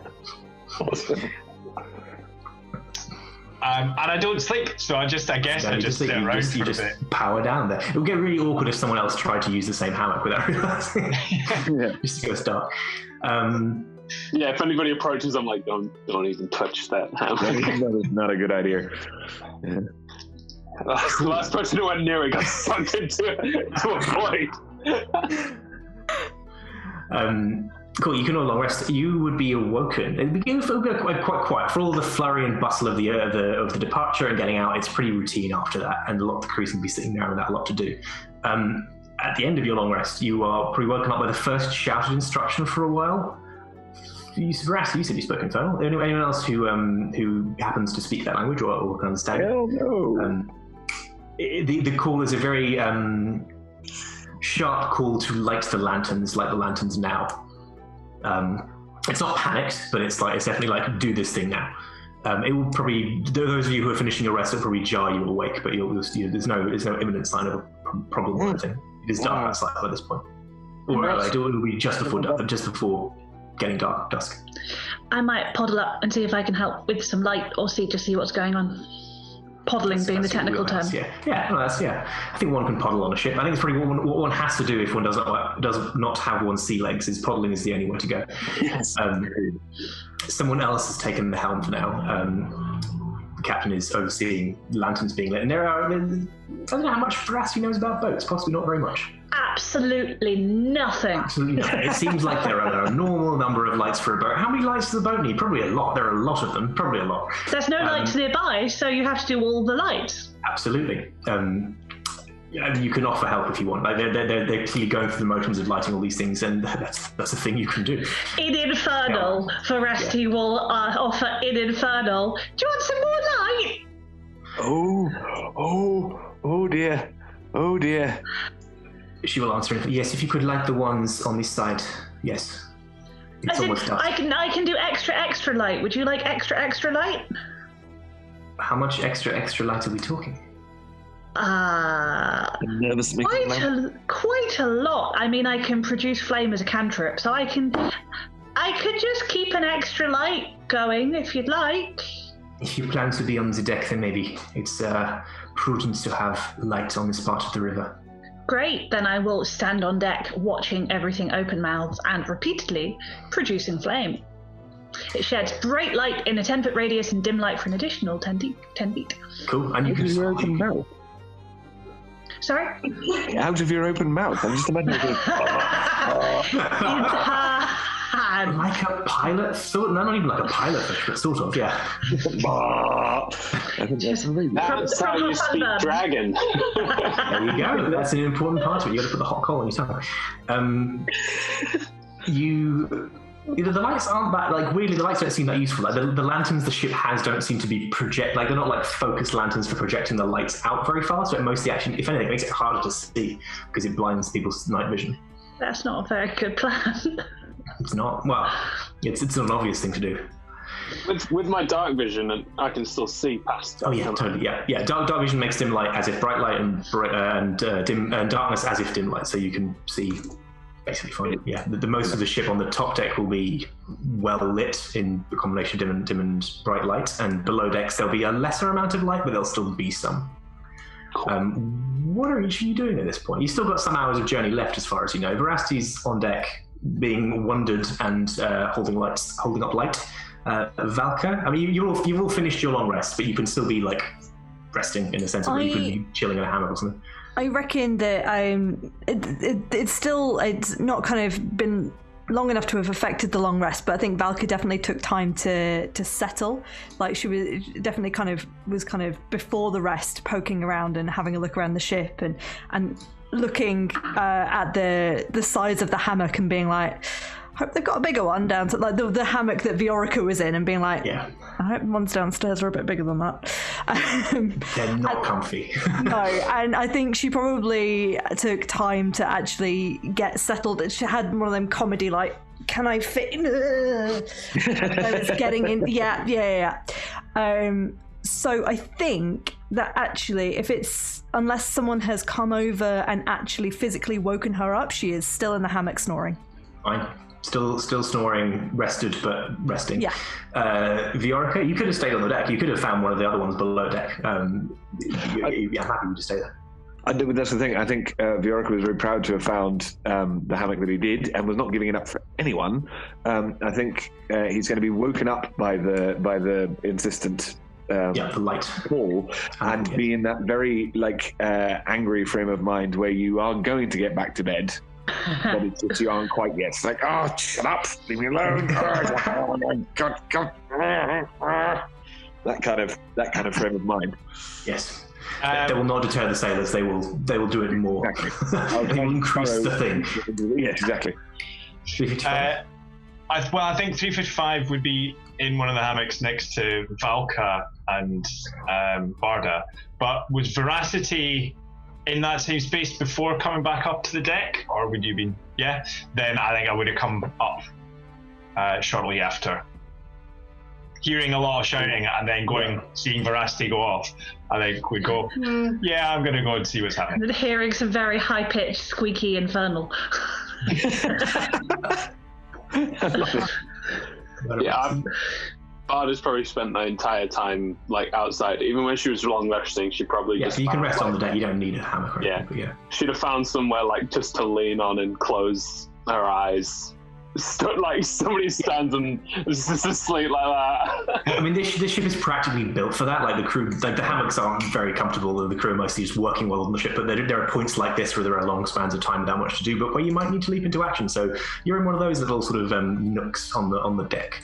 Barda probably is fully blended in with the crew.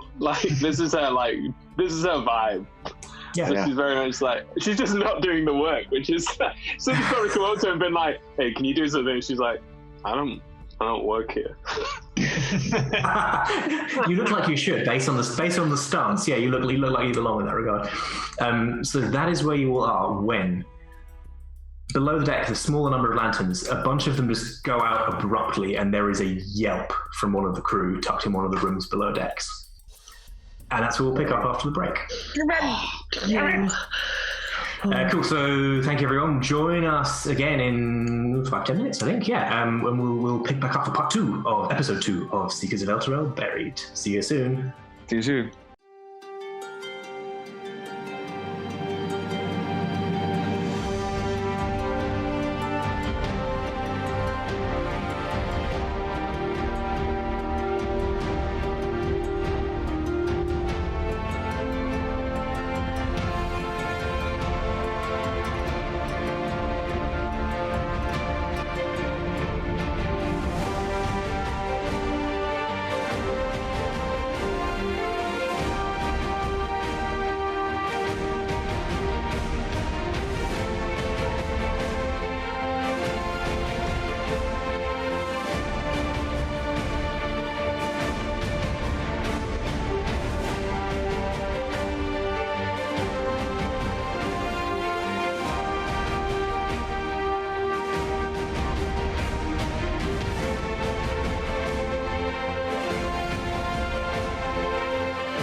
Welcome back, everybody, to part 2 of episode 2 of Seekers of Elturel Buried. Before the break, the intrepid party did all kinds of things. They chatted with various people. They made preparations for their journey to Baldur's Gate, and then they begun on the boat to Baldur's Gate. The crew of the ship have been very fastidious about lighting lanterns as we come to nighttime. And as everyone is sort of variously reclining or gazing in wonderment out of their very first adventure outside of that particular big city, there has been lights out suddenly below deck and they scream. It should probably come as a surprise to nobody that now is the time when we get to roll initiative. Well, I'd find my encounter tracker. Shit. It's a 5. That good. I was going to say, like, that was definitely going to be Viorica's first reaction. Is, oh, for fuck's sake! We'll ring out across the deck. He probably just got comfortable in that hammock as well. Yeah, exactly. Cool. Okay, let's have anyone got a higher than a 20 initiative score? 22. Yeah, 22 Ooh. for 355. I see. 22 for 355. Is that a bet? It sounds like a betting odds, I think, actually, yes. Anyone higher than a 15? I got 15. 15, and Ed? 18. 18 for Viorica. Despite Valka being asleep at the time. Yeah, you're all cognizant. You're all broadly. Yeah, it's the ninja strike. Anyone above a 10? Above a 5? What was yours? I didn't actually hear it. Sorry. Shouted in triumph. 6. That is, yeah. Anyone else? I'm just on a 5, you know. Oh, okay, sure. Okay, I should have specified 5 and above. Yeah, no, okay, this also works. And then we hit this button right here and press this button right here. 355. You are first in the initiative order. You were on deck, I believe. You were on the top deck. I omitted slightly in my description. I did not scroll down far enough on my map of the ship. There is, as you will have canvassed the ship earlier, there was the top deck, lower deck, and there was a hold below that. There were 2 decks below the top deck, which I can accurately describe. You hear the scream from somewhere below you. How do they don't react because I'm first. I head towards the side of the... Well, you can get facial reactions from people, I guess. You'll be the first mover. Yeah. I mean, like, I guess what do the crew look like? Their initial feelings, reactions are. Sudden tensing of people, and their brains are still catching up to what's going on. You're first off the mark. They are clearly like reacting to this and like trying to lock onto what it is, figure out what's happening, but they've not had the chance to move anyway. Cool. Yeah. Then I moved down into the ship, I guess, towards the sound of the scream. Cool. What is your movement speed? 30 feet? Just 30 feet. Yeah. Fine. You can get down easily to the. I mean, you can get down as low as you want, I guess. So you pass the stairs, all sort of feed onto one another. So you pass not like a spiral staircase, but like the sort of 2 overlapping ones down to the lower deck, where you see who's on the lower deck. We still had Valka down there. I think Valka was the only one down on the lower deck still. This deck seemed, there are some of the other crew there as well, similar state to the ones you saw above, which are sort of like, what's happening? The screen did not appear, well, the lights are on here. You're not seeing the lights going out yet. If you keep going on that basis, you reach the hold. It is dark down here. You have dark vision, I believe? I don't, actually. You don't. That's what is dark vision? Dark down here. What is your passive perception? 13. 13. Okay, you were aware. You feel like there's something else moving down here, but you can't get a fix on it. It's generalized sound of movement against the rocking of the ship. With a passive perception of 13, you're not. You can guess. There's something there. You don't know. Can I do anything to give me more?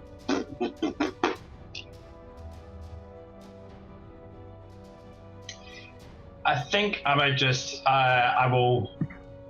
I will sort of stand waiting at the mouth of the hold, ready to dodge, actually, if anything comes out of the darkness at me. You take the dodge action. I don't believe you have to be able to see anything to take the dodge action. As in, I think you get the benefits of dodge even if you can't see. I believe so. Marvelous. Viorica, you're also on the top deck, still in your hammock. Which I guess would be pretty tucked up against the quarterdeck. It's probably one of those near the cabin there, strung up on the outside. You have access to much of the same information. Yes. Exactly. So I'm going to try and get to where the scream was.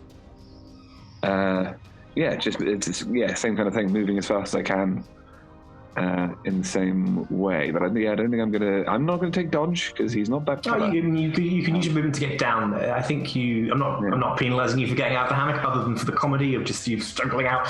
And out down through the lower deck, same deal. Still lit down there, and then the hold is dark. Do you have dark vision? When you get there, I think I would say, if you allow it, that there's something down in the dark there, but I can't see. I definitely do have 60 feet, I think, of dark vision. So you can see in the darkness down here, as if it were dim light. Off to one, like tucked around the stairs from where you are, you can kind of poke your head around and see it. There is funnily enough, a creature.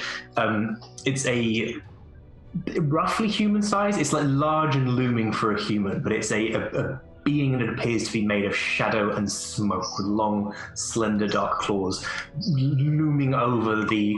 Yeah, go on. Yes. There's going to be a thing of in the sort of most booming voice that he can, which is quite impressive. Him, stop right there. As in the most, like, this is never going to work, but he wants to try and bring people's attention to the fact that there is this thing here. Got it. All of you hear this. I mean, you're good at projecting your voice. That is canonically true. This resonant voice projecting through the ship. The creature is looming over one of the fallen crew members. You can't tell from this distance whether they're alive, dead, or they are curled over on the floor. Yeah. They're down. Yeah, they're down in some form. Could be knocked down. Could be worse. You still got your action like that. You've spoken. You've moved. But you've got everything else at your disposal. Yes. In which case, I think. Oh, tell me I've got this. Yes, I'm going to cast... Initiative tracker. I'm going to attempt... Carry on while I crack the initiative tracker. I'm going to attempt to cast Hold Person. Because you do say it's human-sized. It's humanoid in sort of body plan. It does not conform to the conventional definition of a person in that it is made of shadow and smoke. So it is a... Yeah. The attempt will still be made to try and hold whatever this thing is. Yes, so the target must succeed on a wisdom saving throw, 16, or be paralyzed for the duration. Okay, and does this only affect humanoids? It says choose a humanoid. Yes, a humanoid is a rules term specifying a creature type rather than broad body plan. Oh, I see what you mean. Yes, well, it says I'll give you free. It's not a humanoid. Unless you do it to the sailor, just stop the sailor. In mechanical terms, it's not a humanoid. I'll give you that for free. Yeah. Yeah, it has a humanoid body plan, but it is not a humanoid creature in that sense. No, I get you, but I think the attempt would still be made by Viorica. Again, not the sharpest tool in the box necessarily. Absolutely fine. So he's going to cast the spell to give it a try, to rule it out. The spell does not take. Go, you bastard! Right, everyone. The creature turns to you and sneers, and sort of smoke curls through it. Curls from its mouth. Don't smoke at me, you bastard! Yes, so, having done the thing, is there anything I can do with my bonus action? Because 355 is there, right? But you said something to me. Yeah. No, I think this is fine. I'm gonna wait. Okay, cool. Valka, you will have heard all of this. You'll have probably been aware of the lights going out in the first place, in the sense there was a little bit of light coming from the hold, like there were lanterns down there, and suddenly the light was gone, and abruptly thereafter there was this scream, and then you've seen people running past as you're sort of getting yourself together. Yeah. So I imagine that the lights probably would have stirred her a little bit, but it was the scream that actually kind of properly woke her up, and the reason that she was behind the other two, despite being lower down already, was that she got her axes like tangled in the hammock and had to probably tore it in the process. Oops. None of us can get out of bed. That's a problem with this party. Yeah, it storms into the room, but I don't have dark vision, so she can't really see. But I'm gonna take raging though, because she's been woken up. She's angry. Your rage begins. So angry. Great. So you use your bonus action to rage.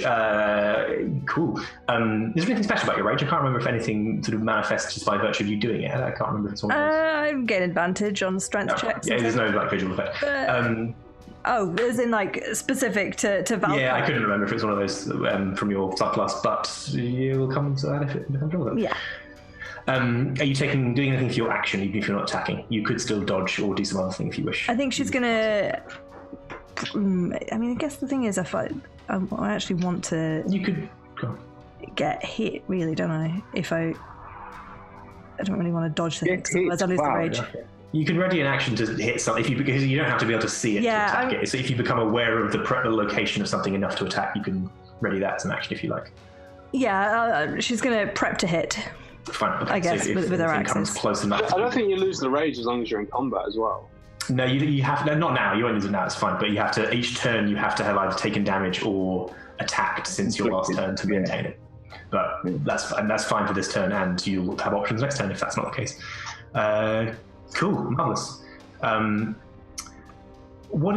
those of you who are in the hold, so 355, Viorica and Valka, what are your passive perceptions of Valka on the board as well? Passive perception, 11. 13. 15. 15, okay. Let me just see what this is. Is this the right way around, by the way? Because I don't know which way I'm good. Okay, excellent. Yeah, maybe I do. I'm transforming in the head. Okay, so what are these folks? Sorry, there was 11, there was a 15, and there was a... For passive perception. 13. 13, 15, and 11. Yep. Okay, 13 and higher. You hear something moving past you. You can't spot it, so it is. I mean, 355 you can't see as can't Valka. Viorica, you can't see it, even though you can see in the dark. Something or things flap past you. There's some sort of motion of wings, that kind of feeling of disturbed air. You become aware of it. You can't take attack opportunity because you can't see it, but you become aware of something small moving past you. Small. Okay. Small. Yeah. There's a few of them, and they are small. No one's currently on the lower decks. That's fine.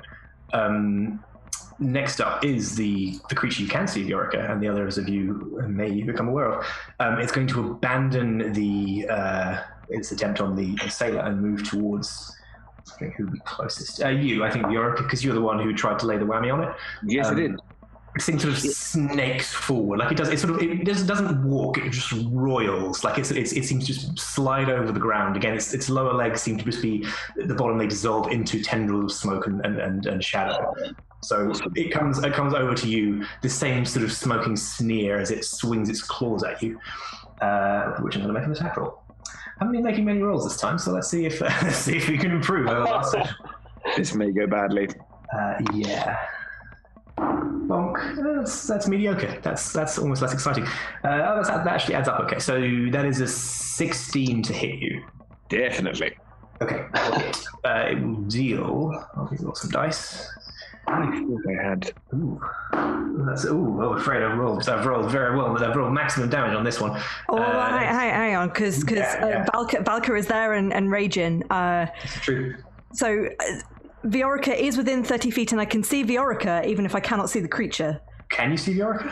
This creature is the one because it's dark down here in the hold. Yes, that's the issue. But I ran down to where I could hear voices. So I ran down to be next to Viorica. Yes, I'm with you. Yeah, fine. I'll take it. Yes. So as a result of that, Valka is raging. You will be able to and see this creature come into view. Then, if it comes into the light of the upper deck, the deck above you, rather than the upper deck. I think from a rules lawyer perspective, it's only I need to see the creature that is taking damage, not the creature. Fine, absolutely fine. But either way, So Valka's spirit shield reduces that damage by 2d6. You legend. Thank you so much. That's all right. So that is a 5 total, I'm afraid. No, that's fine. So that reduces it down from 15 to 10. Nice. Oh, that's not good. That's very, very, very good. So yes. So that you take 10. That is psychic damage. Psychic damage. Is this sort of blood from the ears stuff? This claw moves through, and it does move through. It does not disturb the substance of your flesh. It clips through your body and seems to. It's very much this like inner soul rending kind of feeling.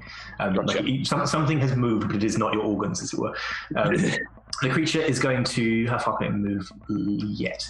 It's going to attempt to move away from you and head through the wall of the ship. It is close enough to... If you're all bundled together, I'm happy for any of you to make attacks of opportunity against it because you can see it if you wish. Oh, I am definitely going to do that. Okay, so in reaction to the clawing, Viorica is going to take his walking stick and withdraw. Well, no, it sort of splits into two, doesn't it? Yes. That was the idea. So two blades come out, and he has this sword cane that he is now going to... I only get one attack with that, don't I, then? I think so, from your bar class, yeah. Yerp. Okay, cool. If you were to use them on your turn, you can use your bonus action to attack as well. But yeah, but I don't have that's the thing, so it's just one. Ooh, 16? 16 will hit, yeah. Yes, bring it. Okay. And... 8 damage in total. 8 damage in total. That's a good. Mark it on the sheet. You get as your sword moves through this thing, because your sword is not an ordinary. Apart from the obvious of it coming apart from a sword, it's not an ordinary sword. There's a slight thrum to it as it moves through the body of this thing, similar to the way it attacks you. Like you're not like rending flesh, but your sword has enough power within it to disturb the integrity of this thing and start to unweave it a little bit. So it takes 8 damage from your attack. 355 Darky, you can also use, if you wish, like a attack opportunity. Or Darky, you can attack as your ready action if you prefer. Mm-hmm. I will do that. Do I need to wait for 355 to go first, though? We'll go in initiative order. Yeah, go for it. Yeah, so 355. Well, I did a dumb thing because I've never played a warlock before, so I didn't create my pack weapon, so I don't really have anything to attack with. I'm fine for you to have done. You had ample opportunity to do. This is a G player problem, not a in character problem, because you would. That's fine. You had the opportunity to do so it's fine for you to have done so. Okay, so well in that case, I'm just taking a swing with my packed weapon, which currently is, let's say, a greatsword. Nice. Yeah. So that's a 19 to hit. Yeah, that'll do it. And the damage is 9. 9 points. What sort of damage is it? That's slashing. Slashing damage, cool, thank you. Similarly, yes, again, your sword is of substance to interfere with this thing quite magnificently. Valka, you may attack. Yep, okay, so she's gonna slam down both of her axes when this catches up. So that's a 16 and a 10. The 16 hits, the 10 does not. Alright, okay. Well, the 16 does... Oh, that's rubbish. There's 5 points of slashing damage. 5 points. Is your axe magical? No. Or do you have anything else that, by virtue of your class, makes your strikes magical? No, I just get to hit a lot. It things a lot. Okay, that's good. You get this. You definitely deal damage. You deal damage to this thing.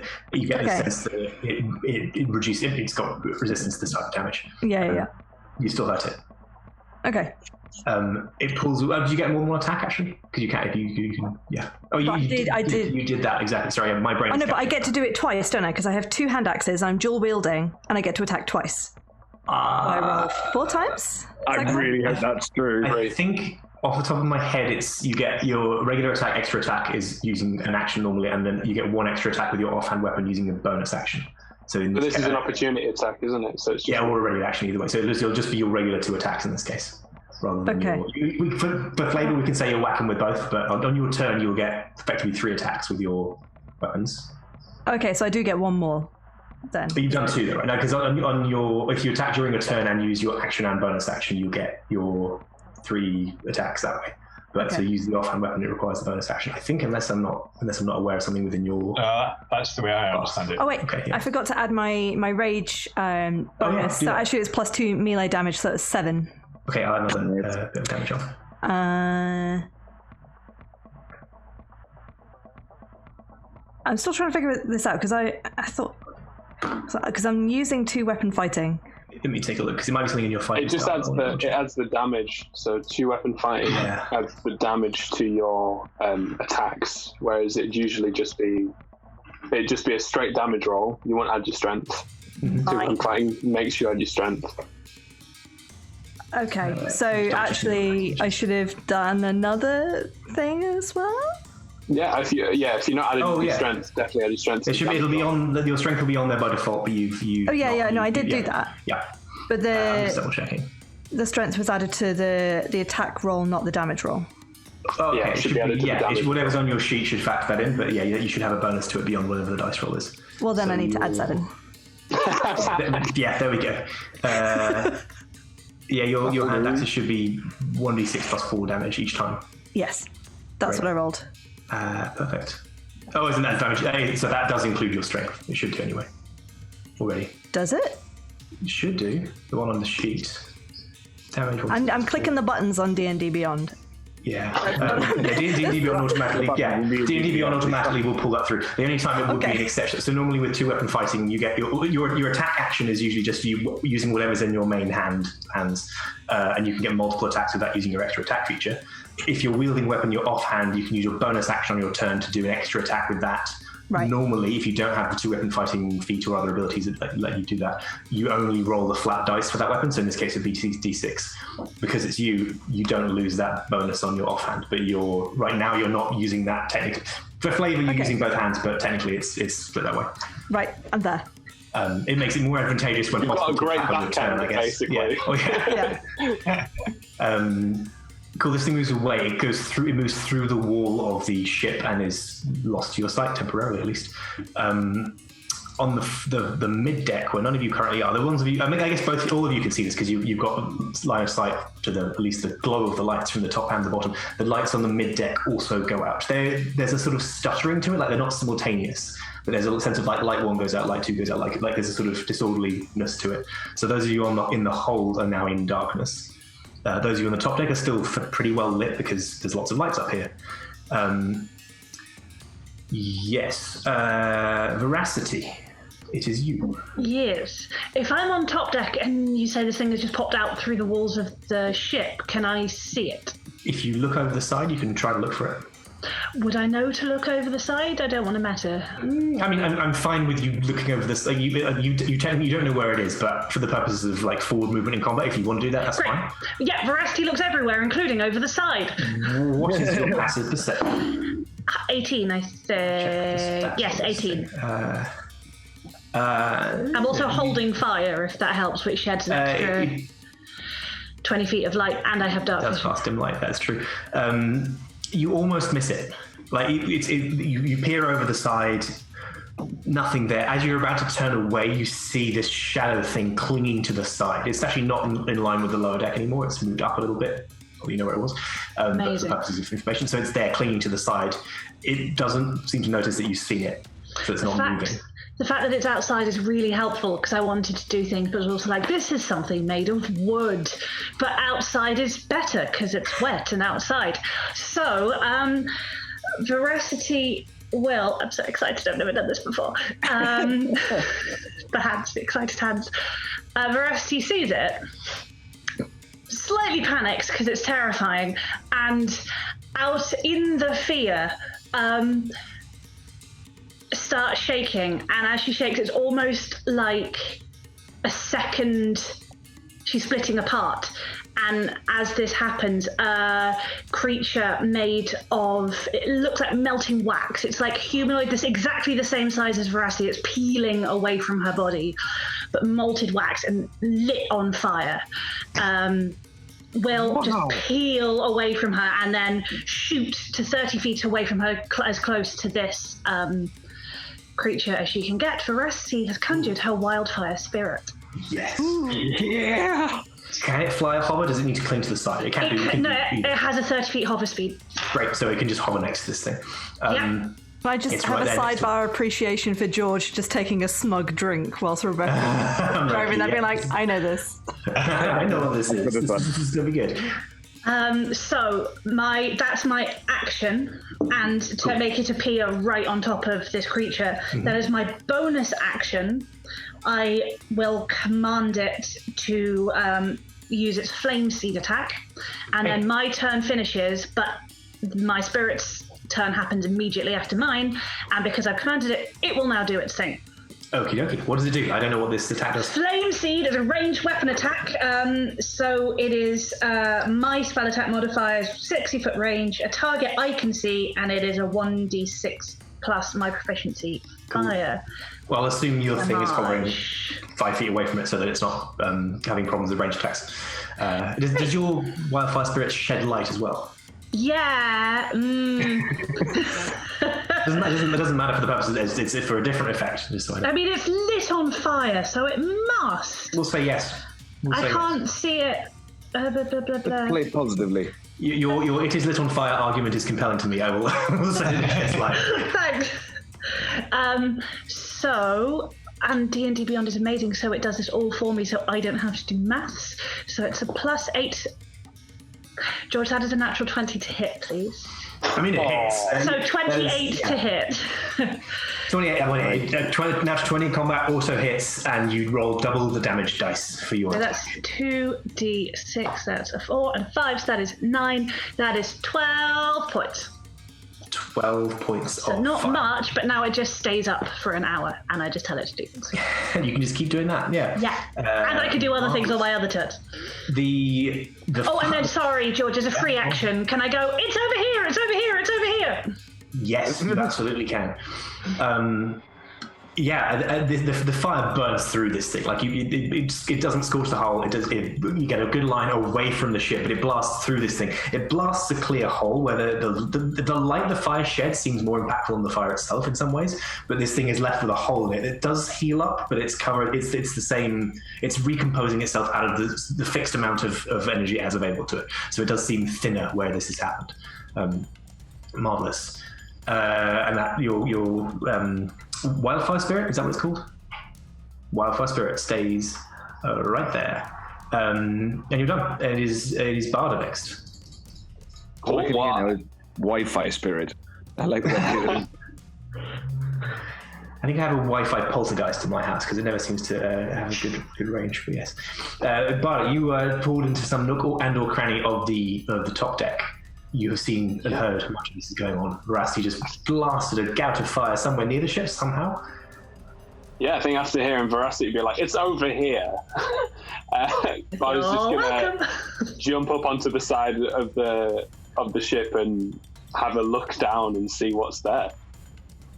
You see, as described, this thing, it appears to be clinging to the side. It's actually technically hovering next to it, but it is sort of attaching itself to the side. Clearly in some distress that its little hiding place that was almost perfect has been discovered and that it's just been blasted a hole through. Do I recognise what the creature is? You can just make, this isn't an action combat, but you can make either an Arcana or a Religion check. Oh. I think I'll make... I'm neither good at neither, so it doesn't matter. That's cut. What am I getting? 3. This doesn't fit with you. I mean, the shadow element is an obvious link, but it doesn't feel connected with what you know. That's at least the joke. You might just not have heard of it. You're not clear whether it's just lack of knowledge or anything else. But you kind of maybe feel like you should know, but you're not really sure what's going on here. But it doesn't feel like it's fit with what you do know. How close is it in regards to melee? Swiping down. It's deck down. If you have a long weapon with reach, you can probably get there. If you hang off the side, like if you sort of scoop over the rail and sort of do a hang drop is there a rope that I can hold on to and swing, swing down? Yeah. What are we gonna? I think this feels acrobatics to me. This feels like peak swashbuckling territory. Okie dokie. Just try not to fall in the water, shall I? That is 12. You could be more stylish. You grab a rope and drop down. You're a little bit ungainly. You're a little bit. Just get rope burned down my hands. Yeah, you end up like over egging it a little bit, and you swing away from the ship. You catch yourself, but you're in a kind of like slightly unstable position. You can get an angle on this thing. You're not going to fall off, but it might. Your position is not ideal, and that might have some consequences in terms of attacks against you. I just like to wrap my hand around the rope so it's nice and twined around my arm. So if anything happens, I'm at least hanging off. You feel secure in that sense, but yeah, you're very wonky and not quite. You're sort of wobbling a bit and trying to catch yourself at the right time. That's fair. Can I then cast Searing Smite? Nice. And then I'm gonna attack it twice with my scimitar. Here we go. All in one go. That's impressive. Movement. Attack and Searing Smite modifies your thing. Yeah. Yeah, it's good. So that is for a short sword, a 8, which misses the first attack. Yeah. But what's 17 plus 6? 17 plus 6. Lots. Yeah, 23. It does it. Yes, that is more than enough. Okie dokie. And then so might work. I think we did it last time. We don't remember. Yeah, but basically the sword just flames on, becomes flaming and deals extra damage, and then for every round on its turn it needs to make a Constitution saving throw and take extra fire damage. Yeah. Yeah, boy. So I think it's just 1d6 at first level spell. Yeah, just 1d6. So that's 3 points of slashing and then 5 points of fire damage. S'il vous plaît. Slashing and how many fire damage? 5. Plus 3. Plus 3 to the slashing damage from my dexterity modifier. Gotcha. Yeah. Yeah. Similarly, it's because I believe your sword is magical, so it takes damage from the fire, it takes damage from the sword swing, but it's muted by the fact that this thing's not entirely here. It is not on this plane in that kind of way. Yeah. It damages it, you fray at its form, but it's mitigated by this somewhat. It is, however, on fire, and that is relevant because this means it has nowhere to hide. It cannot move into shadow because it is on fire. So that his body comes out, it's just like, hey, buddy! Yeah. And you're dangling there off the rope. Yeah, so you're in a somewhat compromised position, but you're still right there. At the bottom of the round, the crew of the ship, they are reacting. They're moving. Some of them are sweeping below decks, looking for the source of the problem. They're grabbing again. There's that kind of. Some of them have weapons. Some of them are just grabbing boat hooks and other things, like whatever's available. There's a lot of things you could swing to hit things with. Someone just grabs a length of rope, which doesn't seem particularly effective by itself, but they go optimistically down below decks. The captain is still at the helm. She has a scimitar drawn, but is mostly just watching and seeing what happens and staying in the light at this point. There is another yelp from below deck, this time on the middle deck, the lower deck, above the hull, so the level between the two groups of you. There's a general shouting as fighting happens. Make a couple of rolls. Okay, there's some kind of commotion, kerfuffle happening on the middle deck. 355, it's you again. You're on the lowest deck, you're in the hold. The light in the middle has been extinguished, which means there's really no appreciable light in it. You know where you're going, you know your way back out. And when you get to the lower deck, there will be at least a little pool of light cast from the top deck. But yeah. I meant to ask, we've never really discussed, what is the deal with my docent during combat? It doesn't say anything in the docent thing about it having a turn or anything, but it can cast spells and it can cast detect magic, which is not useless, but also is not the most impactful combat spell, I will say. It can. I guess the thing it could do is it could look for things. Okay, well that's because I'm currently thinking about it with the shadowy smoky thing having left. I'm currently thinking about the whatever it was I heard go past me. So yeah, I would like I would say Doc, can you detect any of the invisibility magic that these creatures are using? Can you tell me where they are? That's a capital idea, Squire. Right, yeah, hold on. The way detect magic works is that if you can't see the source of the magic, you know that it's there, but you can't track its location, so you can't use it to see invisible creatures, but you can tell whether there are any. Well, you can pretty much tell whether there are any within 30 feet of you. Yeah. I would say I'd be asking this as I go up the steps. Yeah. I'd be standing just at this. Yeah, there's at least there's 3, I think, unless it's some other kind of thing going on. You come onto middle deck. Go ahead. Can you tell me what direction they're in? No, it doesn't work that way.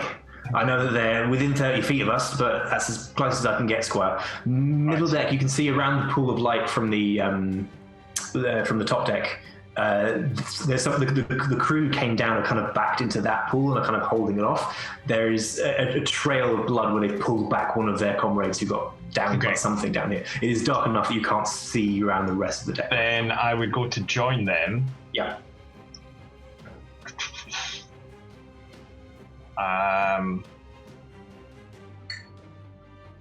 And yeah, I will say I cast Scorching Ray into the darkness. Okay. What I hopefully spreading. How will you guess? Oh, you mean set things on fire and spread light? There's a lot of that going around. Well, so Scorching Ray, because as well I cast it at 3rd level means I get, I think 7. 7 seems 6. high. I get 6. Wow. Okay, that's still tons. Kind of things. So I guess I'm aiming where the trail of blood has. Okay. Are you trying to just like scatter fire this? Like try and just hit something? I'm not quite scatter, no, but it's a bit of a widespread, but I mean, I imagine it's still just going to be with disadvantage. But basically, I'm aiming where they pulled the body back from. I'm aiming where that was. Cool. Yeah, that works. What was I going to say? Does Scorching Ray ignite things? Does it say in the spell description that it sets things on? Because not all fire things do automatically. It doesn't. Fine. That's fine for the purposes of not setting the ship on fire. That is handy. Cool. Yeah. So is it you making an attack roll with these? I make a ranged attack roll for each ray. Okay. So they're all with disadvantage. That's a freebie, but yeah. Okay. A lot of rolls. The first one is 18 to hit. That one will hit. There was a target there. You have a wide enough spread that you can hit it with at least some. 11 does not hit. Third one, 14. 14. This one will hit. Cool. Oh, damn. That's a natural 1. I think I've got 2 more. So. A 19. The 19 will hit. I'm rolling dice as well to see if how on target you are in general, because it seems you had a little bit of scatter, but you've got a very good chance of hitting if you make the number. And a 16. They were all those that also hits. That was what, 3 or 4 hits? 4 hits. 4 hits. Okay, yeah. That was 6. How does this? Yeah, I don't know if you cast this last time, but this is from something like a second. Yeah, no, I didn't cast this last time. So basically, it's very Marvel. There's like little panels, not Marvel because that's copyrighted, but there's little sort of panels like. No, it's a Marvel. It's small like Marvel. It's like a wonder. It's great. Yeah. And it's like a spark that kind of comes off a bonfire. So yeah, they kind of they'll like shoot out the shoulder and stream through the air, little trails of smoke and burst as they hit the targets. Up as you're aiming. Little to the left. Yeah. Direct hit. Good work, Squire. So damage for 4 scorching rays. 4 of them. So one does 8 damage. 8 damage. Yeah. Another one does 6. Put your axe down, Valka. Another one does 12. Back to the hammock. Another one does 12? Yeah. Wow. That's like... that was a very lucky 2d6. And the last one does 8. Cool. Noted. This is enough to... The flashes of light are enough to see this thing. It is another of these shadow creatures. Presumably... Well, you wouldn't be sure at this point if it were a different one, most definitely, but... It's a different one. I think I would assume it was the same one, actually, but yeah. Sure, yeah. You've lost sight of the previous one, and now you can see this one, and it's not very easy to tell them apart or determine how much damage they're taking. The light is enough for you to see it, but the light is expended as you fire it, so it's just like sort of a flash in the dark and then gone. You done? Oh, no. Yes, I am done. Okay. Viorica, you're in the darkness of the hold. So now I can see in You've got dark vision, so you can see just as if it were dim light. Yeah, you're fine. So the one that sort of came towards me, but then we all sort of attacked, then went through the wall. That went through the wall. Yeah. But then got set on fire outside. Yes, you wouldn't be able to see that from here. Yeah, it hasn't come back through the wall, so you would hear the noise, and you can determine for yourself how much you want to know. But I'm happy for you to flag as much as you want. But probably hear Barda's voice. Oi! Cackling madly. Perfect. But then what 355 just did was upstairs, right? Correct. Yeah. So there would have been a kerfuffle upstairs. Yes, there was a sound of people tromping boots coming down, a bit of yelling, trying to coordinate a very uncoordinated attack, and then one of them getting downed, pulled back, and there's this sort of regrouping, and then 355's come up, and they're sitting this sort of mini fireworks display. Yeah. So I'm going to follow the fireworks. I'm going to come up if I can see this second You can. Yeah, you've got dark vision. You can see it. This is not invisible. Sweet. In which case, I will go. Yes, so I can come out and point at this one creature, and the sound of dolorous bells fill the air around it for a moment. Bong. So, yes, I'm going to cast Toll the Dead. It's a wisdom saving throw, is that correct? Yeah, wisdom 15. Wisdom saving throw. That's a 6. And they fail and take D12 or 2d12 damage because it's already injured. Well, 2d8. I've got it down. No, so Toll the Dead, if the creature is already injured, you roll a d12 rather than a d8. Wow. Yeah, it's against uninjured creatures, so yeah, it's pretty dank. Yeah. Well, it's d12. So, hang on. And is it necrotic damage? Yeah, it's necrotic. Okay. There we go. Oh, no, let's go down. Oh, suddenly I'm rolling 6d12s. That does not help. Hang on. There we go. Oh, for pity's sake. Well, it's a maximum and a minimum, so it's 13 damage. Cool. That works. This thing responds to it. It does sort of shake its head, like it's functioning like it's heard this sound and is reacting to it. Try and rape my brain, will you? Is the chat that comes from him. Okay. Is that your turn? Are you using bonus action? No, I don't think I am. Oh, fine. No. Valka. It's probably just a bit like flapping about in the dark, to be honest. I guess, yeah, she's gonna follow Viorica up to the mid deck to see what's going on there, because she can't see the possible corpse in the dark in the bottom layer. So the thing that's on the mid deck, how's that looking? You can't quite see it directly. You can see this pool of light where the other crew are gathered. The creature itself has stayed in the darkness as it is wont to do. You can know where it is, but you can't see it basically. So you can move in and attack it with disadvantage if you wish. Right. Okay. You can perceive it through your other senses, but you can't see it directly. How would you class moving up to the top deck in terms of movement distance? You can definitely get up there. Yeah, you can get all the way up to the top and move a little bit further, but you're because the stairs are quite close together. You wouldn't be able to go massively far on the top deck, but you can. Where do you want to go? Basically, that's yeah. Fine. I think actually she's gonna charge up to the top deck instead and see what's going on outside with the one that, not that she would have seen it scuttle through the wall, but to see, make sure that Baldur and Veracity are all right. Yeah, it's when you get to the top deck, it is immediately apparent where this thing is on account of the fire, and the swashbuckling Baldur and Veracity and the wildfire spirit. So you can get to that side, and you can see over this thing there. Fine, but it's currently what, like, is it on the deck or is it? It's a little way down. It's parallel with the lower deck, like clinging to the side. So if you have any weapon that has reach, or you have a short range throwing weapon, you can target it. Yeah. You can try and pull off a similar maneuver to Baldur. Yeah, or you could just hang off the rail. That is an option, although one with obvious risks. That is true. We'll flank it. Either side. Well, I'm just thinking. I don't want to throw my axes because they're my axes, but I do. I do have javelins. There we go. The obligatory. Yeah. So the casual pocket javelin. Easier picking your teeth. Phrasing. We're going to throw it away. Yeah. Get rid of that. No one needs that.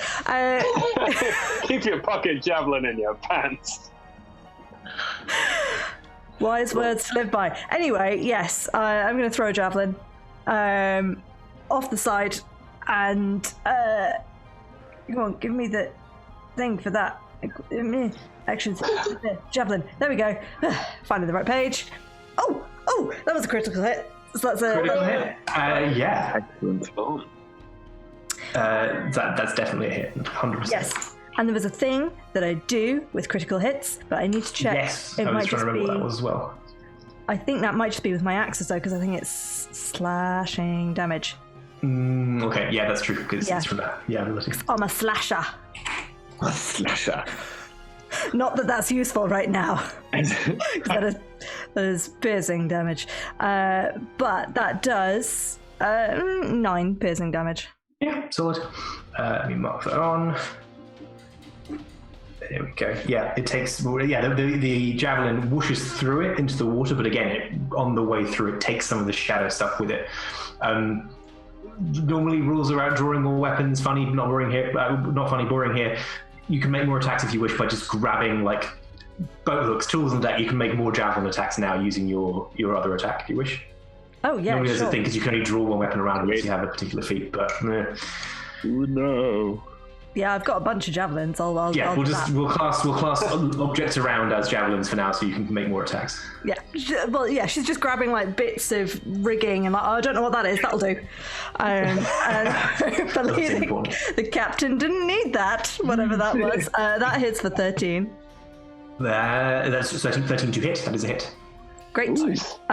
Which hits for 8 damage. Damage, stacking them up. This thing is looking rough around the middle, certainly rough around the edges. Yes, it is relatively badly injured, but still has some in the tank yet if it chooses to stick around.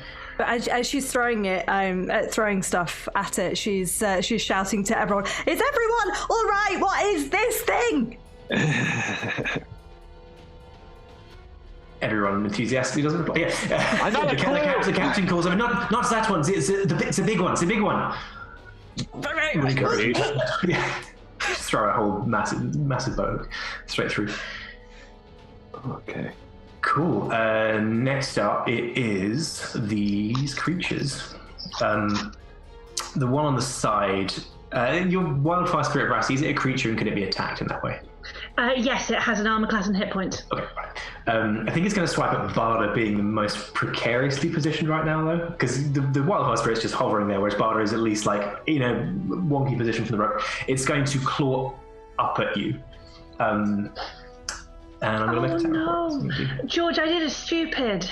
What did you do? When Wildfire Spirit appears, the creature, because it was within 10 feet, was meant to make a dex save. I think have I just lost that? Should I have just? No, we can do it now. Is it when it starts its turn? Because it also reminds me that it's on fire from Searing Spite as well. Is it only when it appears, or just when it appears? If it fails at dex, it takes fire damage. But I'm happy to have just. Let's do it right now. It's rolled high. It's rolled a 21 on its dex save. It succeeds. Half damage or no? None. Okay. Cool. And then it needs to make a save against Searing Smite, which is Constitution. Dex or con. Okay. That is a 13. Oh, that's not enough. So it takes a d6. Roll me some damage. Okie. That is a 4. 4. 4. Yeah. 4. 4. Cool. Yes, this thing continues to be worn down by these surprising quantities of fire. It makes its swipe up at Baldur with its claws. That is a 15 to hit. Oh, that's right. I should give it advantage because of your rope, but I think if it is anyway, it's fine. It's a hit. Sorry, George. Extra things. So, I keep forgetting the things that I do. Because I'm an ancestral protector. The first creature I hit on with an attack on my turn has disadvantage on any attack that isn't against me. Oh, okay. I would apply. 15 misses. I'll take the advantage back off, but the first roll I rolled without advantage was still a disadvantage. Fine. It applies disadvantage. It already had advantage, so it makes it a flat roll. So Yeah. It just squeaks through with whatever I said the number was. The 15 would have missed. Oh, 15 would miss. Okay, then it just fails. Great. So that does it. Thwarted in its efforts, it will move back through the wall of the deck. From the light underneath, it's still. If you're within, you're in range. Definitely, the wildfire spirit. I don't know if it Out of range gets, anyway. Yeah. I don't think it gets opportunity attacks. Right, because it was out. Because I think it would if it was a creature, but because it appeared far enough away to use a range attack unencumbered, I think it's just out of swipey range. But Baldur can make an attack opportunity, most definitely. 17 plus 6, I'll hit. That hits. 1 plus 3, 4 points of slashing damage, and then 3 points of fire damage. Nice. It's 3. Yeah. It's 3. Yeah, it takes the damage as it moves through. A bit of it stays behind. It seems to solidify. It's almost like bone-like matter before dropping away and falling into the water. It does move through into the ship. Those of you on the lower deck still, it comes through that wall like it's there and it's on fire. And unhelpfully for its companion, it now illuminates the other one enough that you can see it. Hang on, I don't know if anyone is still on the lower deck. I went up. Sorry, the lower deck is in not the hull, but the mid deck where 355 sailors are. I think it's those two. There's those two, the group and 355. So 355, you can see this thing. The other one that was down there, which is not on fire, but is now near the one that's on fire. It's going to. What's it going to do? It's gonna come in and attack you 355. It's kind of rumbled here, and it's gonna use what it's got left in the tank to try and do some damage before. Yep. That's a 14. That does not hit. It does not hit, and it's his only attack because it only gets 1. It's gonna try and move away. I know that will provoke an attack opportunity, but it will try. Deal with it. Do you want to take an attack opportunity? Yeah, I will do. I'll give one of the sailors one as well. So with the pack weapon, so that's a dirty 20 to hit. Yeah, that is. Dirty 20. And Never heard that phrase before. only 5 damage though. I like it. Dirty 20. Yeah, between you do a 1-2 as you go through, it goes to move. The sailor tries to catch it around the leg with a hook. It doesn't really work at tripping it or anything like that, but it just turns it into an upward strike and moves through its body as you come down with the greatsword, carving more chunks off this thing. It moves towards the back. It's moving out of the fire, basically away from the light into the darkness, where it attempts to vanish behind some clouds. It is hidden from your sight. Okay. Next up, 355 again. You notice this, and you've got the magical sensors up, so Doc can point this out to you. The 3 invisible things move past you, and they're still within your 30-foot radius, but they've gone up again. Some of the lights on the top deck go out, but there are so many that at this point it doesn't make a lot of difference. They're concentrated in one section, but for those of you up there paying attention, it appears like the lights are just quenched, extinguished like a flame, like a normal flame. Next up is Veracity. I had planned my whole go based on it still being outside. They have to change the volume of the fire. So, why not? I'm going to head down to where I think I saw it go in. Yeah. Can I take my spirit with me? It has a hover speed or a movement speed of 30 feet. I think it can get down enough to see. If it's for the purpose of range attack, that's fine. Yeah, because it'll move up and across. Yeah. So I think as my action, I will cast Fairy Fire. Ooh. Because these people are being tricky to see. So Dex save 15. Got it. You're targeting the. Sorry, 16. There's one that's visible, which is on fire. Yes, because I don't know there's another one. I only know there's one. So yes. Dex save makes 19. Ah! Good roll. They are annoyingly Dexy. Well, I still have my bonus action in which I will go hit it, and then my wildfire spirit, which is a mouthful. I think I need to come up with a name. Tries again. And that is a blah blah blah blah blah. Did I say it was +8? Something like it's your bonus, whatever your bonus. Yes, so is. 22 to hit. Yeah, that hits. And then that is, do I add anything or is it literally just, yes I do, so that is 8 to hit. Sorry, Damage. 8 damage. Yeah. Gotcha. This thing is on its last tendrils. But it's still they're very stubborn because they're resistant to many different types of damage, and it takes a lot to whittle them down. This one almost is. Baldur, it's you hanging on a rope on the outside of the ship. Well, there's no holes like windows or anything, is there? No, it's not that sort of ship. They've been boarded up at some point, or they've been replaced, or maybe someone repaired it, and anything that was deemed a hole was patched over, and that window's counted for some reason. Then she's just going to climb up onto deck and see if she can figure out what's turning out these lights. Okay, how do you want to do that? What do you want to do? What does it look like? I think she's looking for sort of movement on deck, movement towards the lights, that kind of idea of like whatever shifts that's unnatural. She's used to fighting things that she can't see. She has been for a long time, so she's sort of just looking for the telltale signs of disturbance. Gotcha. Are you happy to use your action to make it either perception or investigation roll? Yeah, perception, please. Yeah, go for it, Blue. 16 plus, what is that? More 20, 26. 26, yeah, wow. If you can pick up the traces, you sort of still yourself for a moment, focus on where the lights just went out, because that's the closest specific source to you see. You manage to pick out through the effects on the other flames of air movements from the movement of the smudges on the deck, just the general feel of it. What you can spot is 3 very small, invisible creatures. They are making some effort to disguise their movements, but they're not hiding very well. Actually, they are hiding quite well. They are making efforts to disguise their movements, and they are doing quite a good job of it. You're just better at spotting it. They appear to be literally moving around and extinguishing the flames. It's not a magical effect that's doing it independently. It is a creature. Well, there are creatures who are doing this in a somewhat coordinated manner.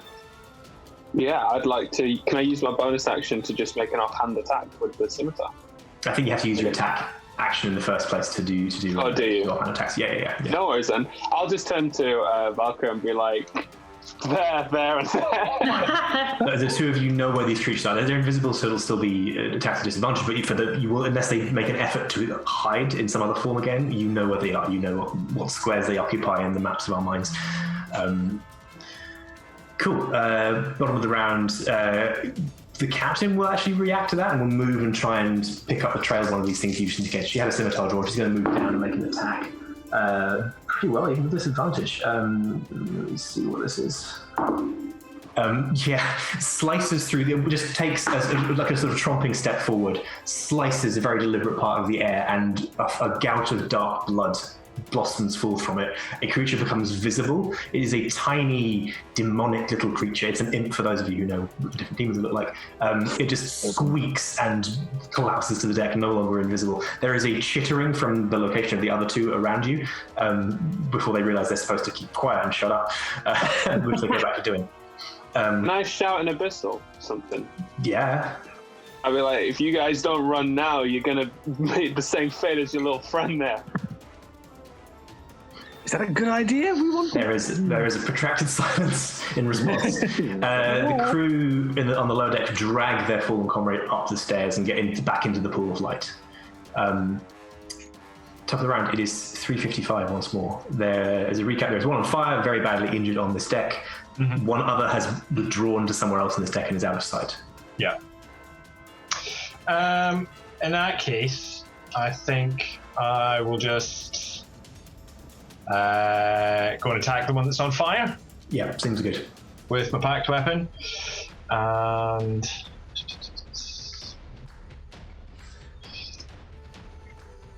so yeah. Ooh, That is a natural 20. So 26 the fourth of this combat is great. A lot of it. 20 dash 20 hits. Roll double your damage dice, which I think is an even better bonus for a greatsword, right? Because it's 46 plus something. So that's a 15 to hit. 15 damage. 15 damage. Yeah. And I'm also going to use my remaining spell slot to cast Eldritch Smite. Cool. What does that add? So it's an extra 1d force damage to the target, plus an extra 1d8 force damage, with an extra 1d8 per level of the spell. So 4d8. All in. Wow. That'll do. Making Warlocks Paladins. Oh, you're kidding. Well, 2 1s and a 2, so 11 extra damage all in. It's still enough. Your first, I'm going to two strike it. So the first blow brings it down. The force is strong enough to drive it to its proverbial knees, at least. It hisses up at you defiantly, like you haven't finished me yet, and then you just turn on the smite and obliterate this thing. It's shadow matter blasts apart. And I think the way this might work, I didn't really describe my pax weapon properly earlier. Like, it's the material I described my skin as, or my kind of outer shell as being made of before, sort of highly compacted wood, sort of like molds out and extends and creates the weapon out of that same kind of material. And so the smite is the panel on my chest kind of glows, and you see through the gaps in the outer shell where my joints are, just like shots of blue energy going down, and they light up the sword, and it all just gets sort of extra burning. Why not? More fire. Very much the motif of it this. It just sort of evaporates this thing of smoke. Yeah. Amazing. It is well and truly dispersed. We'll have to think about it. So, Viorica, you were on the top deck, is that correct? Or were you? No. I was still on the middle deck. I've just watched this happen and give it a bit of a theatrical bravo. And yeah, exactly. Now there was another one that went off somewhere. Yes, it went towards the rear of the deck. I don't know, I'm putting it over my shoulder like it's behind me. It went towards the rear of the deck and disappeared. It folded itself up behind some boxes, ostensibly to hide, so you lost sight of it. I'm not sure if Viorica would have come across this. Now, Ed, as the player, knows that it's not a good idea to chase after one of these things into the darkness. I don't know whether Viorica would be so sensible. I think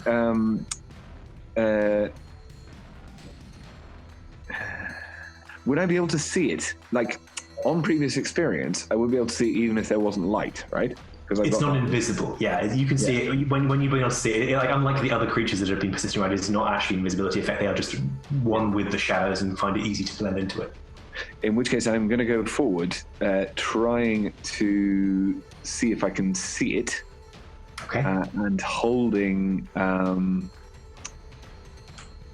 Toll the Dead, sort of, until I can see it. So I'm going to go forward 30 feet, if you see what I mean, towards where it went. Yeah, you saw where it hid behind. You can literally walk around it if you want. Yeah, that's what I'm gonna try and do. And if I see it, then I will Toll the Dead it. You walk around. It is there. It is hiding. It curled up behind this thing, ready to make it strike again. But you just preempted it, and because it uses action on its turn, it doesn't have a ready action to spring out. So you can Toll this dead. I strike you down, is what Viorica says. It gives you a look. It failed its saving throw, but it gives you a look. Hey. Oh, no, hang on. It's 2d12. This one is injured as well, so 2d12. It is. Okay, in which case. This one was not quite as badly hurt as the other one, but it is still very badly hurt. Very badly burned. Okay. Oh, wait. There we go. Oh, not again. Oh, this time it's only 6. I can't seem to stop running 1. But yes, that will hurt it a bit. It does. Anything else? Bonus action? Anything? I don't know. I can. No, I haven't got anyone with me. No, okay. I'm gonna. 355. Valka, where are you? You're up next anyway. I'm on top deck. It's your turn. Okay, fine. So, having seen the captain slice through the air and manage to hit an imp, because previously she was like, what? When Baldur was like pointing furiously, Valka definitely would have been like, that's a candle. No? But now she understands. So she runs to the one, I would say, of the places that Baldur pointed, probably the one that is the furthest away from Baldur. Sure. They're all fairly close to one another, but yeah, that's fair. Okay. You can move on easily, yeah. And just takes a big double slash through the air. Make all of your attack. They all have disadvantage at this point. Right, roll them sequentially because it might matter, but I think if you hit it, it's okay. Let's find out. Axe 1 is 13. Let me check, but that does it. Oh, nice. Sweet. And then Axe 2. Roll the damage first, okay, just because reasons and also. Okay, fair enough. So that is a 7. 7 points of damage. Slashing. It fails its concentration check to remain invisible. It is now visible. You just cut into the. You didn't get the positioning quite right, so you cut it a nasty blow. It's very, very badly hurt, but you didn't quite get the killing blow in one hit. It is now visible though, and just like looks completely caught out. Hello. So now I can actually hit it without a disadvantage, which doesn't really help because I rolled a 4. That's an 11. That's an 11. 11's not quite enough. Yeah, they're quite nippy, but yeah. You get your offhand attack though. I do. So that is. Oh, that's better. There we go. That's a 22. Non-natural. Yeah, there we go. Now, unless you can roll lower than a 3 or get lower than a 3 on your damage roll. You're raging. And you're raging, so yeah. You're free to describe how exactly you pulp this thing. Okay, so that was a 7 on the dice, but yeah, so Valka, like the first one kind of slashes through and it's kind of jumped slightly the other way, so it just kind of knocks it, and then the second attack is. It's definitely just her going like, sit down, you little. And eventually one hits, kind of thing. I think. But then when it does hit, it probably just hits a bit too hard, and it kind of slaps onto the floor, and she's a bit like, oh, because it is very small, but devious as it is. Yeah, I was very careful not to voice it there because I have a habit of making things like this cute automatically. And I'm like, no, I don't want to do that to them at this point. That will get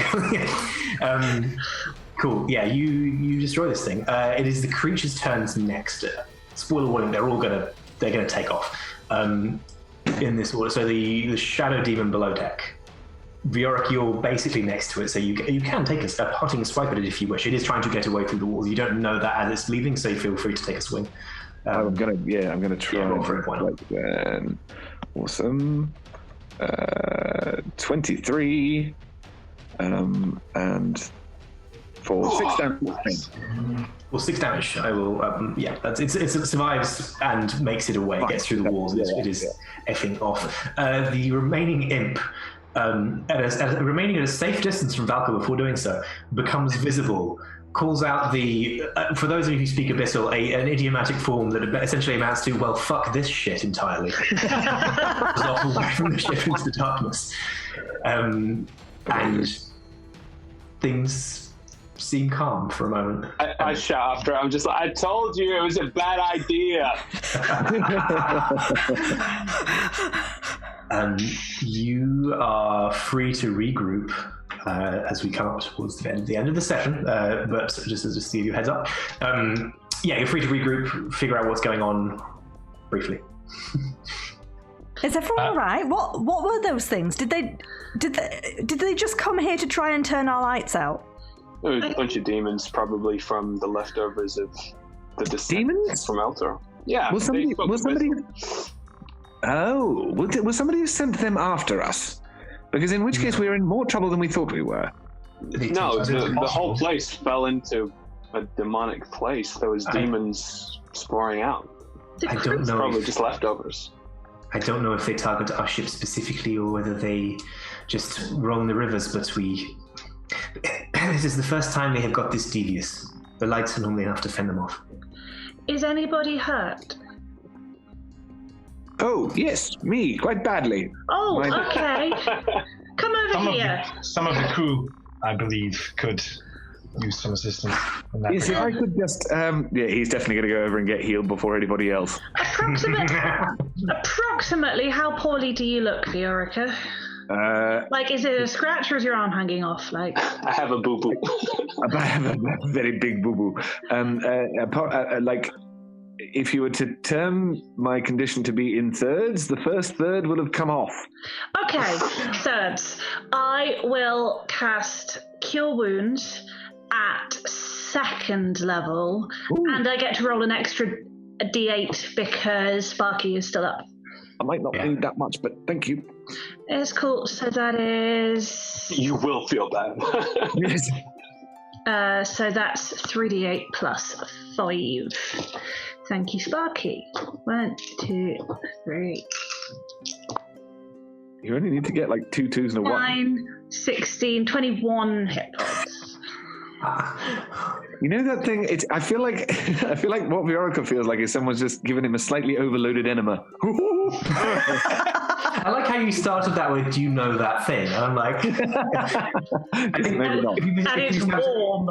Yeah. He's definitely very full at the moment, I think is that's what it is. Floated, if you will.